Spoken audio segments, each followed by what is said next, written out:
Hello and welcome to all of you. आप सभी लोगों का बहुत बहुत स्वागत है। आप लोगों का MTP 2 CA intermediate advance accounting MTP series 2 आ गई है। उसकी ये एक सॉल्यूशन, एक कॉन्सेप्चुअल रिवीजन वीडियो है। आपको अगर किसी क्वेश्चन में कोई डाउट हो, कोई समस्या हो, तो आप इस वीडियो को रेफर कर सकते हो, लेकिन आपको वो MTP शिद्दत से 3 घंटे लगा के अपने टाइम फ्रेम के अंदर उसको सॉल्व करना है और अपने आंसर्स को उससे मिलाना है, ताकि एग्जामिनेशन एनवायरनमेंट में आप अच्छे से बिना प्रेशर फील करे अपना क्वेश्चन को अटेम्प्ट कर सको। तो शुरू करते हैं अपनी MTP की सीरीज 2 की रिवीजन। तो पहला क्वेश्चन है आप लोगों की स्क्रीन पर।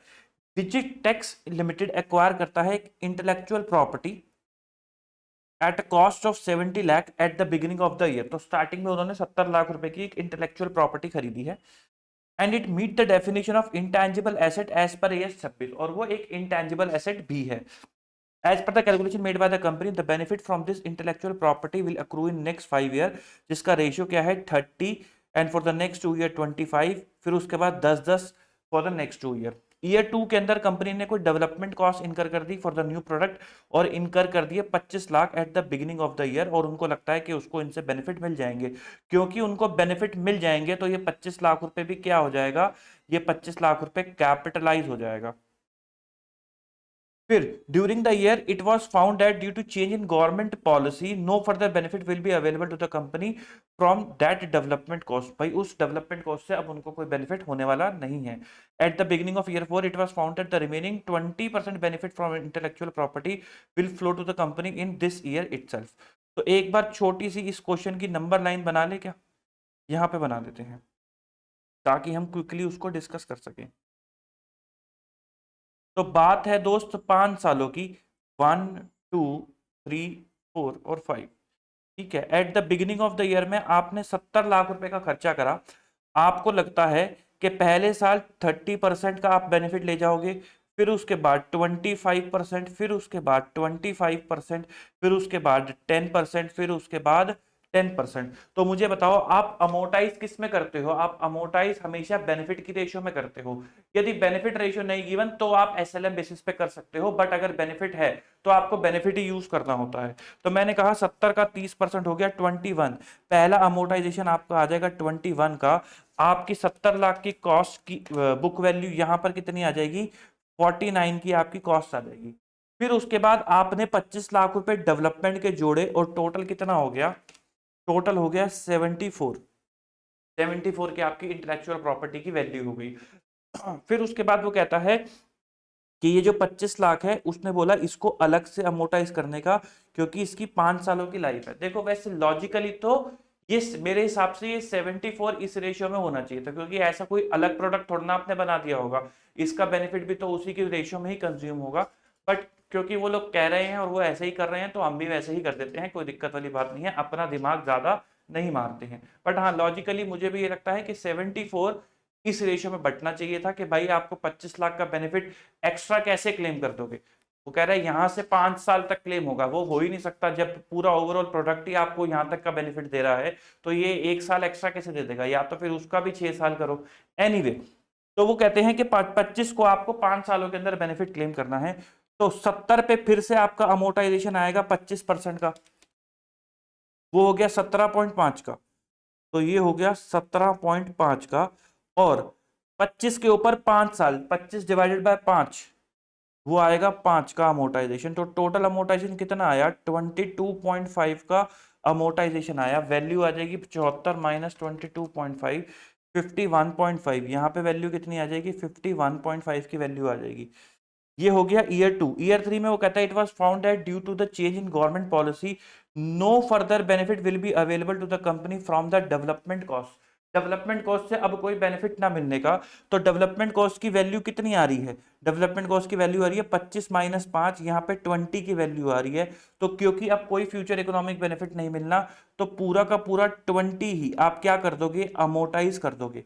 और 70 तो अमोटाइज हो ही रहा है 25%, यानी कि 17.5। तो यहाँ पे अमोटाइजेशन आएगा आपका 37.5 का, और बुक वैल्यू आएगी 51.5 माइनस 37.5 इज इक्वल टू 14। यहाँ पे कितनी की आएगी, 14 की।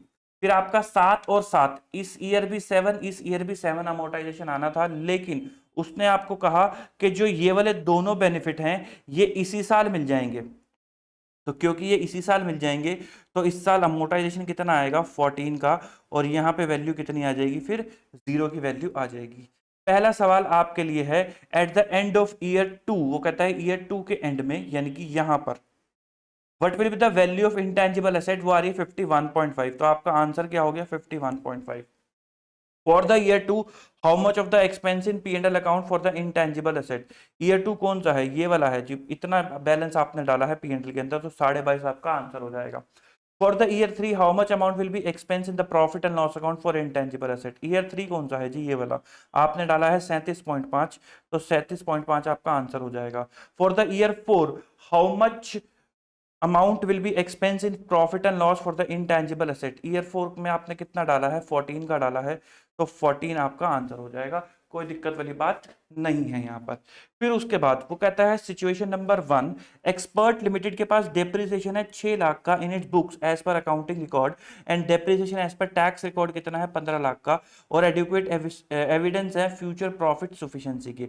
तो मुझे जरा बताओ कि इस सिचुएशन में क्या एंट्री करोगे। आपका ये है अकाउंटिंग बुक, ये है आपकी टैक्स बुक्स, ठीक है, दोनों में सेल्स बराबर हैं। आपने अकाउंटिंग बुक्स में डेप्रिसिएशन का चांटा मारा, ये 6 लाख से गिर गई। आपने टैक्स की बुक्स में डेप्रिसिएशन का चांटा मारा, ये 15 लाख से गिर गई। आपका अकाउंटिंग रिकॉर्ड ज्यादा आ रहा है आपके टैक्स के रिकॉर्ड से, आपको इसको बराबर करना है। इसको नीचे लेकर आओगे तो प्रॉफिट को कम कर रहे हो, आपका अकाउंटिंग प्रॉफिट ज्यादा आ रहा है, इसको नीचे ला रहे हो तो प्रॉफिट को कम कर रहे हो, तो यानी कि आप क्या कर रहे हो, प्रॉफिट एंड लॉस अकाउंट को डेबिट कर रहे हो। तो क्रेडिट किसको करोगे, डेफर टैक्स लायबिलिटी को क्रेडिट करोगे। कितना डिफरेंस है, 9 लाख का डिफरेंस है। टैक्स रेट उसने अभी आपको नहीं बताया है, तो यहाँ पे 9 लाख इंटू जो भी टैक्स रेट होगा, 9 लाख इंटू जो भी टैक्स रेट होगा। सिचुएशन नंबर 2 में वो कहता है further they have accrued 8 lakh toward GST liability for the last month of the year, which is expected to be paid by the next month. As per the provision of 43B of the Income Tax Act, any expenditure of the nature mentioned in 43B accrued in the statement of P&L account on mercantile basis will be allowed for tax purpose in the subsequent year on payment basis only. तो वो कहता है कि हमने कितना खर्चा डाला है 8 लाख रुपए, ये है अकाउंटिंग रिकॉर्ड, ये है टैक्स रिकॉर्ड, दोनों में सेल्स वगैरह सब बराबर है। जीएसटी का खर्चा अकाउंटिंग रिकॉर्ड में डाला 8 लाख रुपए का, टैक्स में क्लेम करने लगे तो रोक दिया, क्या पेमेंट ही नहीं करी तो क्लेम नहीं करने देंगे 31 मार्च में, तो डला ही नहीं, टैक्स वहीं का वहीं रहा। अकाउंटिंग को टैक्स के बराबर लेकर आना है, प्रॉफिट को बढ़ाना पड़ेगा, ऊपर करना पड़ेगा। तो प्रॉफिट को जब आप ऊपर करोगे, बढ़ाओगे, तो पी एंड एल क्या करोगे, क्रेडिट करोगे, to profit and loss account करोगे। तो डेबिट किसको करोगे, डेफर्ड टैक्स एसेट को करोगे। कितने से, 8 लाख रुपए से, इनटू जो भी टैक्स रेट होगा, 8 लाख रुपए से इनटू जो भी टैक्स रेट होगा, उससे आप एंट्री करके चलोगे, ठीक है। Situation number 1, how much deferred tax asset liability should be recognise as transition adjustment when tax rate is 50%। आपका आ रहा था 9 लाख रुपए, तो 9 लाख का आधा हो गया 4.5 लाख, और 4.5 लाख रुपए की क्या है, डेफर टैक्स लायबिलिटी। तो 4.5 लाख रुपए की क्या आएगी, defer tax liability. Situation number 1 में ही वो पूछ रहा है how much defer tax asset और लायबिलिटी शुड बी रिकॉग्नाइज। अगर टैक्स रेट 35% हो तो 9 लाख का 35% कर दो, 3,15,000 रुपए की डेफर टैक्स लायबिलिटी आ जाएगी। How much defer tax asset और liability should be recognise on transition adjustment. अगर टैक्स रेट कितना हो, 35% का टैक्स रेट हो, तो आपकी डेफर टैक्स सिचुएशन 2 में क्या आएगी, सिचुएशन 2 क्या थी आपकी, defer tax asset 8 lakh, 8 lakh का 35%, 2,80,000 का डेफर टैक्स एसेट आएगा। उन्होंने लिखा नहीं है पर वो डेफर टैक्स एसेट आएगा, हमने डिस्कस कर लिया। In assessing whether there any indication that an asset may be impaired, an enterprise should consider as the minimum the following indication from internal source of information. आपको अंदर भीतर से बताना है, कंपनी के भीतर से आपको बताना है कि क्या एसेट इंपेयर हुई है या नहीं हुई है। ड्यूरिंग द पीरियड एसेट की मार्केट वैल्यू, ये कंपनी के अंदर नहीं होती जी, कंपनी के बाहर होती है, तो ये एक्सटर्नल फैक्टर है, आपको इंटरनल बताना है। मार्केट इंटरेस्ट रेट, ये भी कंपनी के बाहर होता है, अंदर नहीं होता, तो ये भी एक्सटर्नल फैक्टर है। The carrying amount of net asset of the reporting enterprise is more than its market capitalisation. तो जो मार्केट कैपिटलाइजेशन होना चाहिए उसके हिसाब से कैरिंग अमाउंट बहुत ज्यादा है, वो भी बाहर का ही फैक्टर होता है। Evidence is available from internal reporting that indicate that economic performance of an asset, economic performance asset की आप यूज करके निकालोगे internally and it will be worse than expected। जो सोचा था वैसी ना चली, तो यही है आपका इंटरनल फैक्टर, क्योंकि आप एसेट को इंटरनली यूज कर रहे हो और आपको इंटरनली यूज करके पता चला कि जैसा इसके बारे में सोचा था ये वैसी ना निकली, अब तो ये उससे ज्यादा घटिया निकली, तो इसकी जो रिकवरेबल अमाउंट आ रहा है वो बहुत कम आ रहा है, क्योंकि हम उतना एफिशिएंटली इस एसेट को यूज ही नहीं कर पा रहे। ठीक, आगे बढ़ते हैं। Hello limited, a company engage in various business activity, उन्होंने डिसाइड करा है बायबैक करने का। बायबैक प्राइस है 20 रुपीज का। ओके, वो रीपरचेस करना चाहते हैं 25,000 इक्विटी शेयर। ठीक है, the buyback initiative is in compliance with the company article of association, वो कहानी गढ़ रखी है उन्होंने। Here is a snapshot of hello limited. Share capital कितनी है? 12.5 लाख की। रिजर्व एंड सरप्लस में सिक्योरिटी प्रीमियम है, फ्री होता है। Profit and loss account free होता है। रेवेन्यू भी फ्री होता है। टोटल कर लो जल्दी से, 2.5 लाख प्लस 1,25,000 प्लस 15 लाख, 18,75,000 के टोटल रिजर्व एंड सरप्लस आपके पास आ रहे हैं। लॉन्ग टर्म बोरोइंग आ रही है 28,75,000 प्लस 16,50,000, 45,25,000 के आपके पास लॉन्ग टर्म टोटल बोरिंग्स आ रही है। लैंड एंड बिल्डिंग का हमें को लेना देना नहीं है बायबैक के केस में। कहता है शेयर आउटस्टैंडिंग टेस्ट के अंदर बताओ कि क्या हिसाब किताब रहेगा। तो 12.5 लाख के हिसाब से 1,25,000 आपके पास शेयर हैं, उसका 25%, 1,25,000 का 25%, 31,250, 31,250 इज योर आंसर। ठीक, by the resource test determine the number of share that can be bought back। तो resource test क्या होता है? 25% of share capital 12.5 lakh plus free reserve. Same question आपके मॉडल टेस्ट पेपर में भी है, 18,75,000, और आपके केस बेस्ड एमसीक्यू में भी है। Divided by buyback price is 20, तो 12.5 lakh plus 18,75,000 into 25% divided by 20, 39062, 39062 is your answer. Date equity ratio से बताना है। तो डेट इक्विटी रेशियो टेस्ट कहता है कि भाई after buyback debt equity ratio 2:1 हो जाएगी। डेट इक्विटी होता है debt by equity is equal to 2/1। Total debt आपने निकाला था 45,25,000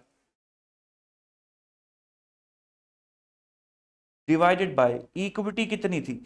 इक्विटी आपने कही थी 12.5 लाख प्लस 18,75,000, 12.5 लाख प्लस 18,75,000, फिर उसके बाद माइनस, मान लो एक्स शेयर आप करोगे तो फेस वैल्यू उड़ा दोगे 10x से, सीआरआर बना दोगे 10x से, और लॉस ऑन बायबैक भी आप हटाओगे 10x से। ये होना चाहिए 2:1। भाई फेस वैल्यू जब हटाओगे तो कैपिटल कम हो जाएगी, सीआरआर जब बनाओगे तो फ्री रिजर्व कम हो जाएंगे, लॉस ऑन बायबैक को आप फ्री रिजर्व से सेट ऑफ करते हो वो भी तब भी कम हो जाएगा, इसलिए मैंने माइनस कर दिया। अब सिंपल एक्स की वैल्यू आप निकाल लो, वो आ जाएगी आपके पास 45,25,000 divided by 2 minus 12.5 lakh minus 18,75,000 divided by 30, तो 28,750 is your answer. On the basis of the all 3 test determine maximum number of buyback. भाई एक से आ रहा है 28, एक से आ रहा है 39 और एक से क्या आ रहा था 31, तो 28,000 इज योर आंसर ना। 28,000, इन तीनों में जो लोअर होगा वो आप चूज कर लोगे, वो है 28,000। As per AS 2 inventory include material awaiting use in production process, what should be included in inventory from the following, वो उनमें से कौन कौन सी चीजें आएंगी। कहता है secondary packing material required for transporting and forwarding the material. तो सेकेंडरी पैकिंग मटेरियल आपका प्रोडक्शन प्रोसेस के अंदर तो नहीं आ रहा है। Spare part, service equipment and standby equipment ये आ सकते हैं अगर ये AS 2 की इन्वेंट्री की कंडीशंस को फुलफिल करते हैं। AS 10 में भी यही वाली बात लिखी हुई है स्पेयर पार्ट्स की, जो हम डिस्कस भी करते थे। फिर एक कहता है पब्लिसिटी मटेरियल, ये तो कतई नहीं आ सकता। फिर एक आता है प्राइमरी पैकिंग मटेरियल जो एसेंशियल है to bring an inventory to its saleable condition, for example bottles, can etcetera in case of foods and beverages industry. तो मैंने आपको बताया था कि कोई भी ऐसी कॉस्ट जो उसको इन्वेंट्री को उस कंडीशन लोकेशन तक लाने में चाहिए होती है जैसी आपकी इंटेंशन है, तो वो उस इन्वेंट्री की कॉस्ट का पार्ट बनती है। Hence answer is 3। Sangam limited, the lessee has taken a machine on lease from Dhun Limited lessor for 13 years on annual lease payment of 15,000. The economic life of the machine is 15 years. How this lease arrangement should be classified and why? तो भाई 13 में से 15 साल तो वही ले गया, तो ये क्या होगी, फाइनेंस लीज होगी, क्योंकि majority of the life covered है। ऑपरेटिंग लीज होगी नहीं जी, because lease payment are being made annually, ये तो गलत है। Finance lease because lease term is for the major part of the economic life, ये सही है। आगे भी पढ़ लेते हैं। Operating lease because it is not stated that asset will transfer to lessee, ऐसी भी कोई कंडीशन नहीं होती है। Finance lease because lease asset is of a specialized nature as such that only the lessee can use it without major modification। तो specialized nature की कोई बात यहाँ पे लिखी भी नहीं हुई है, हमने लाइफ के बेसिस पे ये डिटरमाइन करा है। सुमन लिमिटेड एक्वायर करती है 1000 शेयर ऑफ सारिका लिमिटेड 150 रुपए के हिसाब से, और ब्रोकरेज पे करती है 1 रुपए की। तो क्वांटिटी, रेट और अमाउंट, 1000 शेयर उन्होंने एक्वायर करे, कितने, 150 के हिसाब से। तो 1000 इंटू 150 प्लस 1%, 1,51,500। फिर उसके बाद बोनस शेयर दे दिए 1 share for every 4, 1000 divide by 4, तो 250 शेयर का आपको बोनस मिल गया। टोटल हो गया 1,51,500 और 1250, 1,51,500 डिवाइडेड बाय 1250, आपकी कॉस्ट आ गई 121.2 की। फिर उसके बाद उसने 500 शेयर बेच दिए, तो उसके पास कितने शेयर बच गए, 750 शेयर बच गए। कितने रुपए वाले, 121.2 इंटू 750, तो 90,900 उसके पास वैल्यू बच गई। What will be the carrying amount of investment in Sarika limited after sale, तो 750 शेयर, एक शेयर की वैल्यू 121.2, तो 90,900 इज योर आंसर। ठीक है, आओ जी डिस्क्रिप्टिव पार्ट पे आते हैं फटाफट से। तो Arzu Limited is in the business of manufacturing passenger car and commercial vehicle. The company is working on strategic plan to shift from passenger car segment over the coming 5 years. ठीक है, तो वो कहते हैं कि कंपनी स्ट्रेटेजिक प्लान पे काम कर रही है कि वो पैसेंजर कार सेगमेंट से निकल जाएगी 5 सालों में। However, no specific plan have been drawn up, लेकिन ऐसा कोई प्लान अभी तक नहीं बनाया है उसकी डिवीजन और एसेट के लिए, लेकिन उनके दिमाग में ऐसा थॉट है कि भाई पैसेंजर कार से निकल के हम कमर्शियल पे ही चले जाते हैं, लेकिन कोई स्पेसिफिक प्लान अभी तक नहीं है पैसेंजर कार को बंद करने का। As a part of its plan, जो उसका थॉट है, इस प्लान का मतलब है जो उसको थॉट है, it will reduce the production of passenger car by 20% annually. वो कह रहे हैं हर साल 20% से कम करेंगे। It also plan to commence another new factory for the manufacturing of commercial vehicle plus transfer of employ in a phase manner. वो कह रहे हैं एक फैक्ट्री और डाल देंगे कमर्शियल व्हीकल की। तो मुद्दे की बात अब तक पढ़ के ये समझ में आया कि कंपनी की 2 डिवीजन है, पैसेंजर और ट्रांसपोर्ट। वो कह रहे हैं यार पैसेंजर वाली को बंद कर देते हैं, ऐसा लग थॉट है उनका, लेकिन कैसे बंद करेंगे, क्या क्या चीजें होंगी, कितने एम्प्लॉयज को वहां भेजेंगे, कितने एम्प्लॉयज को यहाँ रखेंगे, कितने एम्प्लॉय को निकाल ही देंगे, कौन सी एसेट यूज करेंगे, कौन सी एसेट बेच देंगे, और ये सब चीजें कब तक करेंगे, ऐसा कोई निर्धारित चीज नहीं है। अभी बस थॉट है, अभी बस विचार है कि हाँ ऐसा कर देते हैं, क्योंकि पैसेंजर की जो क्या कहते हैं इबिट्टा है या फिर प्रॉफिट है हमें उतना नहीं पड़ रहा है, तो बेटर है हम कमर्शियल में ही शिफ्ट हो जाएं। तो ऐसा एक थॉट है, कोई रिटर्न प्लान नहीं है। ठीक, कहते हैं आपको कमेंट करना है कि क्या अगर ग्रेजुअल फेजिंग आउट जो 20% से हो रहा है, क्या वो डिसकंटिन्यू ऑपरेशन में आएगा as per AS 24? The answer is no, क्योंकि उन्होंने कोई प्लान ही नहीं बनाया है। डिसकंटिन्यू ऑपरेशन तो वो तब होगा ना जब वो प्लान बनाएंगे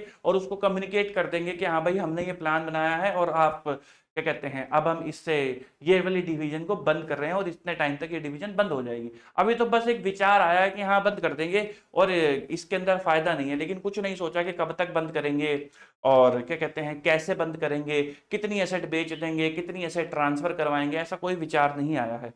कहता है अगर कंपनी एक रेजोल्यूशन पास कर दे to sell some of the asset in the passenger car division and also to transfer few other asset of the passenger car division to the new factory, does this trigger the application of AS 24? वो कह रहा है कि उन्होंने एक resolution ऐसा पास कर दिया कि हाँ भाई हम इसकी इतनी एसेट को रख लेते हैं, इसकी इतनी एसेट को निकाल देते हैं, तो क्या अब ये डिसकंटिन्यू ऑपरेशन हो गया? बट इस पूरे रेजोल्यूशन में ये कहाँ लिखा है कि इसको बंद कर देंगे और इतनी डेट तक बंद कर देंगे और एम्प्लॉइज का ये करेंगे, बाकी चीजों का ये करेंगे? सिर्फ एसेट के बारे में लिखा है, तो ये सेल ऑफ एसेट हो जाएगा, डिसकंटिन्यू ऑपरेशन थोड़ी ना हुआ। कहते हैं कि would your answer above be different if the company resolve to sell the asset of the passenger car division in a phased but time bound manner? हाँ, वो कह रहा है कि हमने रिजॉल्व कर दिया है कि 6 महीने के अंदर इसे बंद कर देंगे, धीरे धीरे धीरे करके एसेट बेच देंगे, लेकिन 6 महीने के अंदर ये डिवीजन बंद कर देंगे पैसेंजर वाली। तो अब जो आपने ये विचार करा है और रेजोल्यूशन पास करा है कि हम 6 महीने में डिवीजन बंद कर देंगे, ये है डिसकंटिन्यू ऑपरेशन। ठीक, ये है डिसकंटिन्यू ऑपरेशन। आगे बढ़ते हैं। The financial statement of PQ limited for the year 24-25 approve by the board of director on 15 July 2025। Same question, सारे पॉइंट्स के साथ आपके मॉडल टेस्ट पेपर के अंदर भी है। इसलिए मैंने आपको कहा था मॉडल टेस्ट पेपर भी करना। भाई रिपीटेड क्वेश्चन है, मैंने मान लिया उसके अंदर रिपीटेड क्वेश्चन है, लेकिन अब अगर एग्जाम में भी तो रिपीटेड क्वेश्चन आ जाते हैं तो क्या उनमें परफॉर्म कर रहे हो क्या बहुत जबरदस्त? उसमें भी तो दिक्कत आ ही जाती है, आप लोगों को कंफ्यूज हो जाते हो कि ये क्या करें। वो क्यों होते हो? क्योंकि 3 घंटे का प्रेशर होता है, और भी चीजें आपको करनी होती है, और भी सवाल आपको करने होते हैं, तो इस वजह से होते हो। तो जब आप मॉडल टेस्ट पेपर करोगे, भले ही वो रिपीटेड हो, तो उससे क्या होगा, आपके माइंड पे स्ट्राइक आता है, भाई कर रहे थे कंसोलिडेशन की रिवीजन, मॉडल टेस्ट पेपर करने बैठे तो अब AS 14 का भी सवाल करना है। पता चले मर्जर के अंदर अमलगमेशन एडजस्टमेंट अकाउंट यूज करे जा रहे हैं, रिजर्व एंड सरप्लस के आइडेंटिफिकेशन यूज ही नहीं कर रहे हैं, तो वहां आपको ना याद रहती हैं अपनी गलतियां। तो इसलिए आपको भले ही वो रिपीटेड है, लेकिन आपको मेरे हिसाब से जरूर जरूर करने चाहिए। हम लोग भी इसलिए मॉडल टेस्ट पेपर कवर कर रहे हैं अपने इस चैनल पे। एनीवे तो पहला है अ suit against the company advertisement was filed by the party on 20 April 2025 claiming damages of 25 lakh. तो सबसे पहले AS 4 की थोड़ी सी बातें कर लेते हैं, event occurring after balance sheet date. तो एडजस्टिंग इवेंट और नॉन एडजस्टिंग इवेंट दो तरीके की बात करता है। इससे ऊपर की बात क्या है कि event occurring after balance sheet date होता क्या है, कहीं भाई बैलेंस शीट डेट तक, अप्रूवल डेट तक, बैलेंस शीट डेट से अप्रूवल डेट तक कोई भी इवेंट घटित होता है उसे बोलते हैं event occurring after balance sheet date. Approval date के बाद के इवेंट को नहीं बोलते। इन इवेंट को दो जगह पे क्लासिफाई किया जाता है, एडजस्टिंग और नॉन एडजस्टिंग। कब होता है एडजस्टिंग? एडजस्टिंग का मतलब होता है कि उस इवेंट ने आपको ऐसी कंडीशंस दी हैं, आपको ऐसे एविडेंसेस दिए हैं, सॉरी आपको ऐसे एविडेंसेस दिए हैं जो ये बता रहे हैं कि ये इवेंट जो अब घटित हो रहा है, जो दिख रहा है कि आज घटित हुआ है, वो पहले ही घटित हो चुका था, उसकी कंडीशन पहले ही एग्जिस्ट करती थी। तो वो हो जाता है आपका एडजस्टिंग इवेंट। अदरवाइज वो क्या हो जाता है, नॉन एडजस्टिंग। एडजस्टिंग को बैलेंस शीट में एडजस्ट करते हो, नॉन एडजस्टिंग को डिस्क्लोज करते हो। तो सूट फाइल हुआ कंपनी के अगेंस्ट 20 अप्रैल 2025 को। तो मुझे जरा एक बात बताओ, 31 मार्च के बाद 20 अप्रैल को कंपनी के खिलाफ किसी ने केस कर दिया, तो क्या ये बोलोगे क्या ये केस 31 मार्च को ही कर दिया था? या आज अगर किसी ने केस करा है, 20 अप्रैल आज है, 20 अप्रैल को अगर किसी ने केस करा है, तो इससे आपको कोई ऐसा एविडेंस मिल गया क्या कि ये केस तो मार्च में ही हो रखा था? नहीं मिला। तो ये क्या हो गया, ये हो गया नॉन एडजस्टिंग इवेंट। फिर उसके बाद वो कहता है terms and condition for the acquisition of business of another company decide हो गई थी मार्च 2025 में, but financial resource were arrange in April 2025, amount invested was 50 lakh. भाई आप एक वो कंपनी खरीदने गए, आपने मार्च के अंदर ही सारी टर्म्स एंड कंडीशन फुलफिल कर दी और आपने निकाल दिया कि हाँ भाई साहब ये पीसी निकलेगी, 50 लाख रुपए की पीसी निकलेगी, हम आपको पे कर देंगे। थोड़े दिनों के बाद आप ऑडिट कर रहे थे, जो कंपनी खरीद रही थी उसका आप ऑडिट कर रहे थे। अब आप ऑडिट कंपनी से बार बार पूछते हो कब खरीदोगे जी, कब कब पैसे अरेंज हो? वो कह रहे हैं पैसे को दिक्कत है, बाकी सब चीजें डिसाइड हो गई है, एग्रीमेंट भी साइन हो गया है, टर्म्स एंड कंडीशन ये है, कोई दिक्कत वाली बात नहीं है। अब जैसे ही आपने कंपनी ने पैसे दे दिए, ये लो पकड़ो 50 लाख, हमें हमारी कंपनी वापस, हमें हमारी कंपनी सौंप दो, हमने जो खरीदी है। तो क्या बोलोगे कि कंपनी आज खरीदी है या कंपनी पहले ही खरीद ली थी? भाई पैसे आज दिए हैं, कंपनी तो पहले ही खरीद ली थी, कि बस पैसे आज दिए हैं। डेटर्स के केस में तो यही करते हो कि पहले माल बेच दिया तो क्या बोलते हो, आज सेल हुई है, पैसे बाद में आए हैं ना बस। तो ये क्या हो जाएगा, ये एक एडजस्टिंग इवेंट हो जाएगा। तो ये जो 50 लाख रुपए की पेमेंट है जो आज करी है, ये ऐसे एविडेंसेस दे रहा है कि भाई सेल पहले ही हो चुकी थी, बस पेमेंट आज हुई है। ठीक। फिर उसके बाद कैश चोरी हो गया 5 लाख रुपए का, कैशियर ने चुराया ऑन 31 मार्च 2025। और कब डिटेक्ट हुआ था, 16 जुलाई 2025 को। 15 जुलाई को आपकी बैलेंस शीट साइन हो गई थी, 16 जुलाई को डिटेक्ट हुआ है। तो ये अपने आप में ये event occurring after balance sheet date नहीं है, हेंस ये एक नॉन एडजस्टिंग इवेंट है। बट स्टिल अगर मान लो यहाँ पे 14 जुलाई लिखा होता तो क्या होता? भाई जब कैशियर को आपने धरा और उसको पेला, तो उसने आपको बताया कि भाई हाँ मैंने ये चोरी मार्च में ही कर दी थी। तो यानी कि ये आपको एक एविडेंस दे रहा है कि भाई ये इवेंट मार्च में ही हो चुका था। तो ये क्या बन जाता, एडजस्टिंग इवेंट बन जाता। फिर उसके बाद कंपनी सेंट अप प्रपोजल भेजा है, अभी अभी बस वो भेजा है, प्रपोजल भेजा है to sell an immovable property for 40 lakh in March 2025। अभी बस इजहार करा है कि भाई प्रॉपर्टी खरीद लेंगे 40 लाख रुपए की। बुक वैल्यू ऑफ प्रॉपर्टी कितनी थी, 30 लाख रुपीस की, और डीड साइन कर दी 15 अप्रैल 2025 को। मुझे जरा एक बात बताओ, मान लो 15 को ही पेमेंट भी कर दी, तो क्या बोलोगे कंपनी को कि जब हमने प्रपोजल भेजा था तब कंपनी खरीद ली थी, या आज जब डीड साइन करी है सारी terms condition pricing and all decide करा है। आपने बोला कि भाई साहब ये प्रॉपर्टी में से ये हटाओ वो हटाओ, आप ये करके देना, फिर जाके हम इतने पैसे देंगे, वो डिसाइड करा है। तो आज खरीदी है या जिस दिन फोन करके बोला था कि हम तुम्हारी प्रॉपर्टी खरीदना चाहते हैं उसी दिन खरीद ली थी? तो आज जब आपने टर्म्स एंड कंडीशन साइन करी है तो आज ही तो खरीदी है ना। हेंस ये क्या बन जाएगा, ये एक नॉन एडजस्टिंग इवेंट बन जाएगा जो कि 15 अप्रैल 2025 को हुआ है। फिर उसके बाद वो कहता है आग लग गई फैक्ट्री के अंदर, 5 अप्रैल 2025 को फैक्ट्री के अंदर आग लग गई। तो मुझे जरा एक बात बताओ, जो आग की लपटें हैं क्या वो आपसे कह रही हैं क्या कि हम मार्च में ही लग गए थे, दिख आपको आज नहीं है? नहीं। तो ये क्या है, नॉन एडजस्टिंग इवेंट। आग तो बात जब लगी है वो उसी दिन का इवेंट है, वो थोड़ी ना कोई ऐसा एविडेंस दे देगा कि मार्च के अंदर मैं पहले एग्जिस्ट करती थी, तुम्हें बस दिख नहीं रही थी। तो 5 अप्रैल, तो ये क्या है, एक नॉन एडजस्टिंग इवेंट है। चलिए जी, H limited acquire 70% of equity share of S limited on 1 January 2021 at a cost of 5 lakh, when S limited की इक्विटी शेयर कैपिटल कितनी थी, 5 लाख रुपीस की, रिजर्व एंड सरप्लस कितने थे, 40,000 के। Both the company follow calendar year as an accounting year. In 4 consecutive year S limited perform करती है badly और सफर करती है लॉसेस, कितने कितने के, 1, 25, 2, 2.5 और 60 के। Thereafter in 2025 S limited experience करती है टर्न अराउंड और रजिस्टर करती है एनुअल प्रॉफिट ऑफ 25,000। फिर उसके बाद अगले 2 सालों में 26-27 में 50 और 75 का। आपको बताना है minority interest cost of control. तो भाई आपको याद होगा माइनॉरिटी इंटरेस्ट नेगेटिव नहीं आता, अगर वो नेगेटिव आ रहा है तो उसको होल्डिंग को सौंप दिया जाता है। तो मैं इसका सॉल्यूशन ऑलरेडी करके लाया हूं, हम उसी के साथ डिस्कस करेंगे, अदरवाइज ये फिर वीडियो बहुत लंबी हो जाती। तो मैंने इसके अंदर सब निकाल दिया। मैंने कहा आपने 1 जनवरी 2021 को इन्वेस्टमेंट करी, फिर दिसंबर 21 ईयर एंड आया होगा, दिसंबर 22, 23, 24, 25, 26 और 27। सबसे पहले बात करते हैं कॉस्ट ऑफ कंट्रोल की।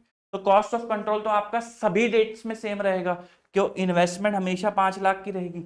शेयर कैपिटल आपने कितनी ली, 70% ली थी, इसका 70% ली थी भाई, कितनी थी इक्विटी शेयर कैपिटल, 5 लाख रुपए की। तो 5 लाख का 70% करोगे तो कितना आएगा, 3.5 लाख। तो 3.5 लाख रुपए की आपकी क्या आ गई, इक्विटी शेयर कैपिटल आ गई। प्री प्रॉफिट्स, जब आपने एक्वायर करा तब प्रॉफिट्स कितने थे, 40,000 रुपीज के। मैंने आपको बताया था प्री प्रॉफिट्स का मतलब होता है वो प्रॉफिट जो आपने खरीदे हैं, आपके आने के बाद जो प्रॉफिट कमाए गए वो आपने कमाए हैं, लेकिन आपके आने तक जो प्रॉफिट कंपनी कमा चुकी थी वो आपने खरीदे हैं इस 70% के पैसे देते वक्त, 5 लाख के अंदर। तो 40,000 का 70% आपने खरीदा, तो 40,000 का 70% बनता है 28,000, वो भी आपने खरीदा। तो मैंने कहा 5 लाख रुपए आपने दिए और ये चीजें आपने खरीदी, इतने रुपए का आपको क्या हो गया, नफा नुकसान हो गया। भाई इतने का नफा नुकसान तो हमेशा सेम ही रहेगा ना, हर साल में, ये थोड़ा ना बदल जाएगा। हाँ, प्री प्रॉफिट्स के बाद जो प्रॉफिट्स आपने कमाए, पोस्ट प्रॉफिट्स वगैरह, वो सब आपकी खुद की अर्निंग है, हेंस वो P&L के अंदर जाता है। फिर उसके बाद minority interest, minority interest balance sheet के अंदर जाता है, हेंस ये अप टू डेट कैलकुलेट होगा। तो अगर मैं बात कर रहा हूं दिसंबर 21 की, तो अप टू दिसंबर 21 तक कैलकुलेट होगा। अगर मैं बात कर रहा हूं दिसंबर 22 की, तो ये अप टू दिसंबर 22 तक कैलकुलेट होगा, एंड सो ऑन। तो माइनॉरिटी इंटरेस्ट में सबसे पहले तो उनके पास शेयर कैपिटल आ जाएगी 1.5 लाख रुपए की। जनवरी 21 की ही बात कर रहे हैं तो कोई पोस्ट प्रॉफिट तो होगा ही नहीं, क्योंकि पोस्ट पीरियड अभी आया ही नहीं है। प्री प्रॉफिट थे 40,000 रुपए के, उसका 30% इनके पास था, तो मैंने लिख दिया 12,000 रुपए के प्री प्रॉफिट्स हैं। तो माइनॉरिटी कितने का आ जाएगा, 1,62,000 का। जब दिसंबर 21 आया तो कैपिटल में हिस्सा, क्योंकि ये बैलेंस शीट के अंदर जाना है, तो भाई कैपिटल में हिस्सा as it is. Pre profits कमा रखे थे 12,000 की, फिर आपने लॉस कमाया, लॉस कितने का किया था, 1,25,000 रुपए का लॉस। तो 1,25,000 का 30%, 37,500 का नेगेटिव लॉस लिख दिया। तो नेट माइनॉरिटी कितने का आ गया, 1,24,500। जब आप दिसंबर 22 में आते हो तो आप दिसंबर 22 तक के प्रॉफिट लोगे, क्योंकि आप बैलेंस शीट वैल्यू निकाल रहे हो माइनॉरिटी की, तो आप दिसंबर 22 तक के प्रॉफिट लोगे। आप कहोगे भाई दिसंबर 22 तक की शेयर कैपिटल माइनॉरिटी की 1.5 लाख, प्री प्रॉफिट तो सेम ही रहेंगे 40,000, 12,000। फिर उसके बाद आपने कितने का लॉस कमाया, 1,25 प्लस 2 लाख, क्योंकि दिसंबर 22 तक आप ये दोनों लॉस कर चुके थे। तो कितने का लॉस हो गया, 3,25,000, 1,25,000 प्लस 2 लाख, 3,25,000 का लॉस इनटू 30%, 97,500 का लॉस आपको हो गया। आपकी उस साल की माइनॉरिटी कितनी आएगी, 64,500। ये पॉजिटिव है, कोई दिक्कत वाली बात नहीं है। दिसंबर 2023 में वही 1.5 लाख की कैपिटल, वही प्री प्रॉफिट्स। अब यहां पर पोस्ट प्रॉफिट पोस्ट लॉसेस कितने हो जाएंगे, 125 प्लस 2 प्लस 2.5, क्योंकि आप दिसंबर 2023 तक की बात कर रहे हो। तो 1,25,000 plus 2 lakh plus 2.5 lakh, 5,75,000 into 30%, 1,72,500 का आपको लॉस होता है। यहां पे आ गई आपकी नेगेटिव माइनॉरिटी। माइनॉरिटी कभी भी नेगेटिव नहीं दिख सकती, तो आप क्या करोगे, आप इसको पीएनएल होल्डिंग के पीएनएल के अंदर ट्रांसफर करवा दोगे 10,500 को। ये याद रखना, ये दिसंबर 23 तक की माइनॉरिटी है, 23 तक की, ठीक। फिर उसके बाद आया 2024, वहां पे भी कैपिटल आई, फिर आपका प्री प्रॉफिट्स आए 12,000 के। अब दिसंबर 24 तक आपने कितना लॉस कर लिया था, 125 प्लस 2 प्लस 2.5 प्लस 60, तो 1,25,000 plus 2 lakh plus 2.5 lakh plus 60,000, इसका 30% आता है 1,90,500। ये आपने इतना लॉस कर लिया था। आपकी माइनॉरिटी कितनी लॉस में आ गई, 28,500। मैं फिर से बोल रहा हूं, ये 28,500 दिसंबर 2024 तक की माइनॉरिटी है। इसके अंदर इस 10,500 का इंपैक्ट भी इंक्लूडेड है, क्योंकि आप एज ऑन डेट निकाल रहे हो। तो आप कितनी ट्रांसफर करोगे होल्डिंग के पास, 28,500, क्योंकि नेगेटिव आप नहीं दिखा सकते। तो नेट माइनॉरिटी कितने की दिखाओगे, 0 की। यहां पे भी 0, यहां पे भी 0, यहां पे तो एज इट इज आ जाएगी। जब वो पॉजिटिव आ रही थी तो कोई दिक्कत वाली बात नहीं थी। फिर आ जाते हैं दिसंबर 25 पे। भाई वही दिसंबर 25 में 1.5 लाख और 12,000, यहां तक आपने कितना लॉस और प्रॉफिट कमाया, 125 plus 2 plus 2.5 plus 60 plus 25 minus 25,000 का प्रॉफिट। ये सब लॉसेस हैं, माइनस कर दोगे प्रॉफिट को तो नेट लॉस आ जाएगा। तो 1,25,000 प्लस 2 लाख प्लस 2.5 लाख का लॉस प्लस 60,000 का लॉस माइनस 25,000 का प्रॉफिट इंटू 30%, 1,83,000। तो 1,83,000 का माइनॉरिटी का लॉस शेयर। ये कितना नेगेटिव आया, ये आया 21,000। इसको कहाँ ट्रांसफर कर दोगे, होल्डिंग को दे दोगे कि भाई होल्डिंग के पास चले जाओ। फिर ये क्या आया दिसंबर 26, अच्छा 21,000 क्या है, दिसंबर 2025 तक का माइनॉरिटी। इसमें ये 28,500 का इंपैक्ट और 10,500 का इंक्लूडेड है, क्योंकि आप एज ऑन डेट की बात कर रहे हो। आई होप आपको क्लियर हो रही होंगी चीजें। 31 दिसंबर 2024 में वही कैपिटल और 12,000, ये तो सेम रहेगा। यहां तक देख लेते हैं जी। आपने प्रॉफिट कितना कितना कितना लॉस कमाया, 125 का लॉस करा, फिर 2 लाख का लॉस करा, फिर 2.5 लाख का लॉस करा, फिर 60,000 का लॉस करा, फिर 25,000 का फायदा माइनस। फिर उसके बाद 2026 में आपने 50,000 का फायदा करा, माइनस कर दिया, तो 5,60,000 इंटू 0.3, तो 1,68,000, 1,68,000 आपके पास नेट लॉस आया माइनॉरिटी के हिस्से में, माइनस 6,000। अभी भी कहां चला जाएगा, ये होल्डिंग के पास ही चला जाएगा। फिर 2027 की बात करें तो 1,25,000 का घाटा प्लस 2 लाख का घाटा प्लस 2.5 लाख का घाटा प्लस 60,000 का घाटा माइनस 25,000 का प्रॉफिट माइनस 50,000 का प्रॉफिट माइनस 75,000 का प्रॉफिट, 4,85,000 रुपए का आपको नेट प्रॉफिट नेट लॉस आया इनटू 0.3, तो 1,45,500 का आपको नेट आया माइनॉरिटी के हिस्से में, पॉजिटिव आ गया। अब आपको कुछ भी करने की जरूरत नहीं है, होल्डिंग के अंदर नहीं जाएगा, इतनी ही माइनॉरिटी आपके पीएनएल में दिखेगी। तो अगर वो आपसे पूछ रहा था कि भाई माइनॉरिटी कितने कितने दिखेगी, तो पहले इतनी इतनी माइनॉरिटी दिखेगी, इतने सालों में 0 दिखेगी, फिर 16,500 की माइनॉरिटी दिखेगी। फिर उसने आपसे और क्या क्या मांगा था, कॉस्ट ऑफ कंट्रोल और माइनॉरिटी। तो क्वेश्चन की रिक्वायरमेंट वाला काम तो हमने कर दिया, लेकिन मैं ना और भी बाकी चीजें कर लाया। मैंने कहा पूरा क्वेश्चन ही समझ लेंगे। कंसोलिडेटेड रिजर्व एंड सरप्लस पे क्या क्या इंपैक्ट आएगा उसकी बात करते हैं। मुझे बताओ, ये भी तो बैलेंस शीट की ही आइटम है, तो यहां पर भी आप क्या लोगे, एज ऑन डेट की ही बात करनी है। तो मैंने कहा होल्डिंग के जो प्रॉफिट्स होंगे वो आपको गिवन नहीं है, तो मैंने 0 कर दिए। पोस्ट प्रॉफिट, तो जनवरी के अंदर तो कोई भी पोस्ट प्रॉफिट आप नहीं कमाओगे, तो वो 0 कर दिया। उसके बाद आपने कितना लॉस कमाया था, आपने 125 का लॉस कमाया था, उसका 70% 87,500 का मैंने होल्डिंग को दे दिया। तो होल्डिंग के कंसोलिडेटेड रिजर्व एंड सरप्लस में कितना इंपैक्ट आ जाएगा, 87,500 का इंपैक्ट आ जाएगा। फिर उसके बाद आपने लॉस कमाया 125 का लॉस प्लस 2 लाख। मैं क्यों कर रहा हूं प्लस 2 लाख, क्योंकि मैं रिजर्व एंड सरप्लस निकाल रहा हूं, जो एक बैलेंस शीट आइटम है, जो एक एज ऑन डेट बेसिस पे निकलती है।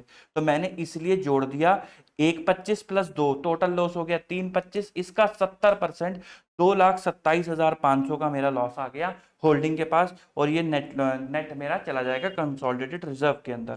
फिर उसके बाद 1,25,000 का लॉस, 2 लाख का लॉस और 2.5 लाख का लॉस इंटू 70%, 4,02,500 का लॉस होल्डिंग के पास आया, प्लस 10,500 जो माइनॉरिटी का ट्रांसफर हुआ था थ्रू P&L वो आएगा, तो नेट जाएगा 4,13,000। फिर उसके बाद 1,25,000 plus 2 lakh plus 2.5 lakh plus 60,000, 6,35,000 का लॉस, उसका 70% 4,44,500 और 28,500 माइनॉरिटी का आया, तो टोटल रिजर्व एंड सरप्लस में कितना जाएगा 4,73,000। फिर उसके बाद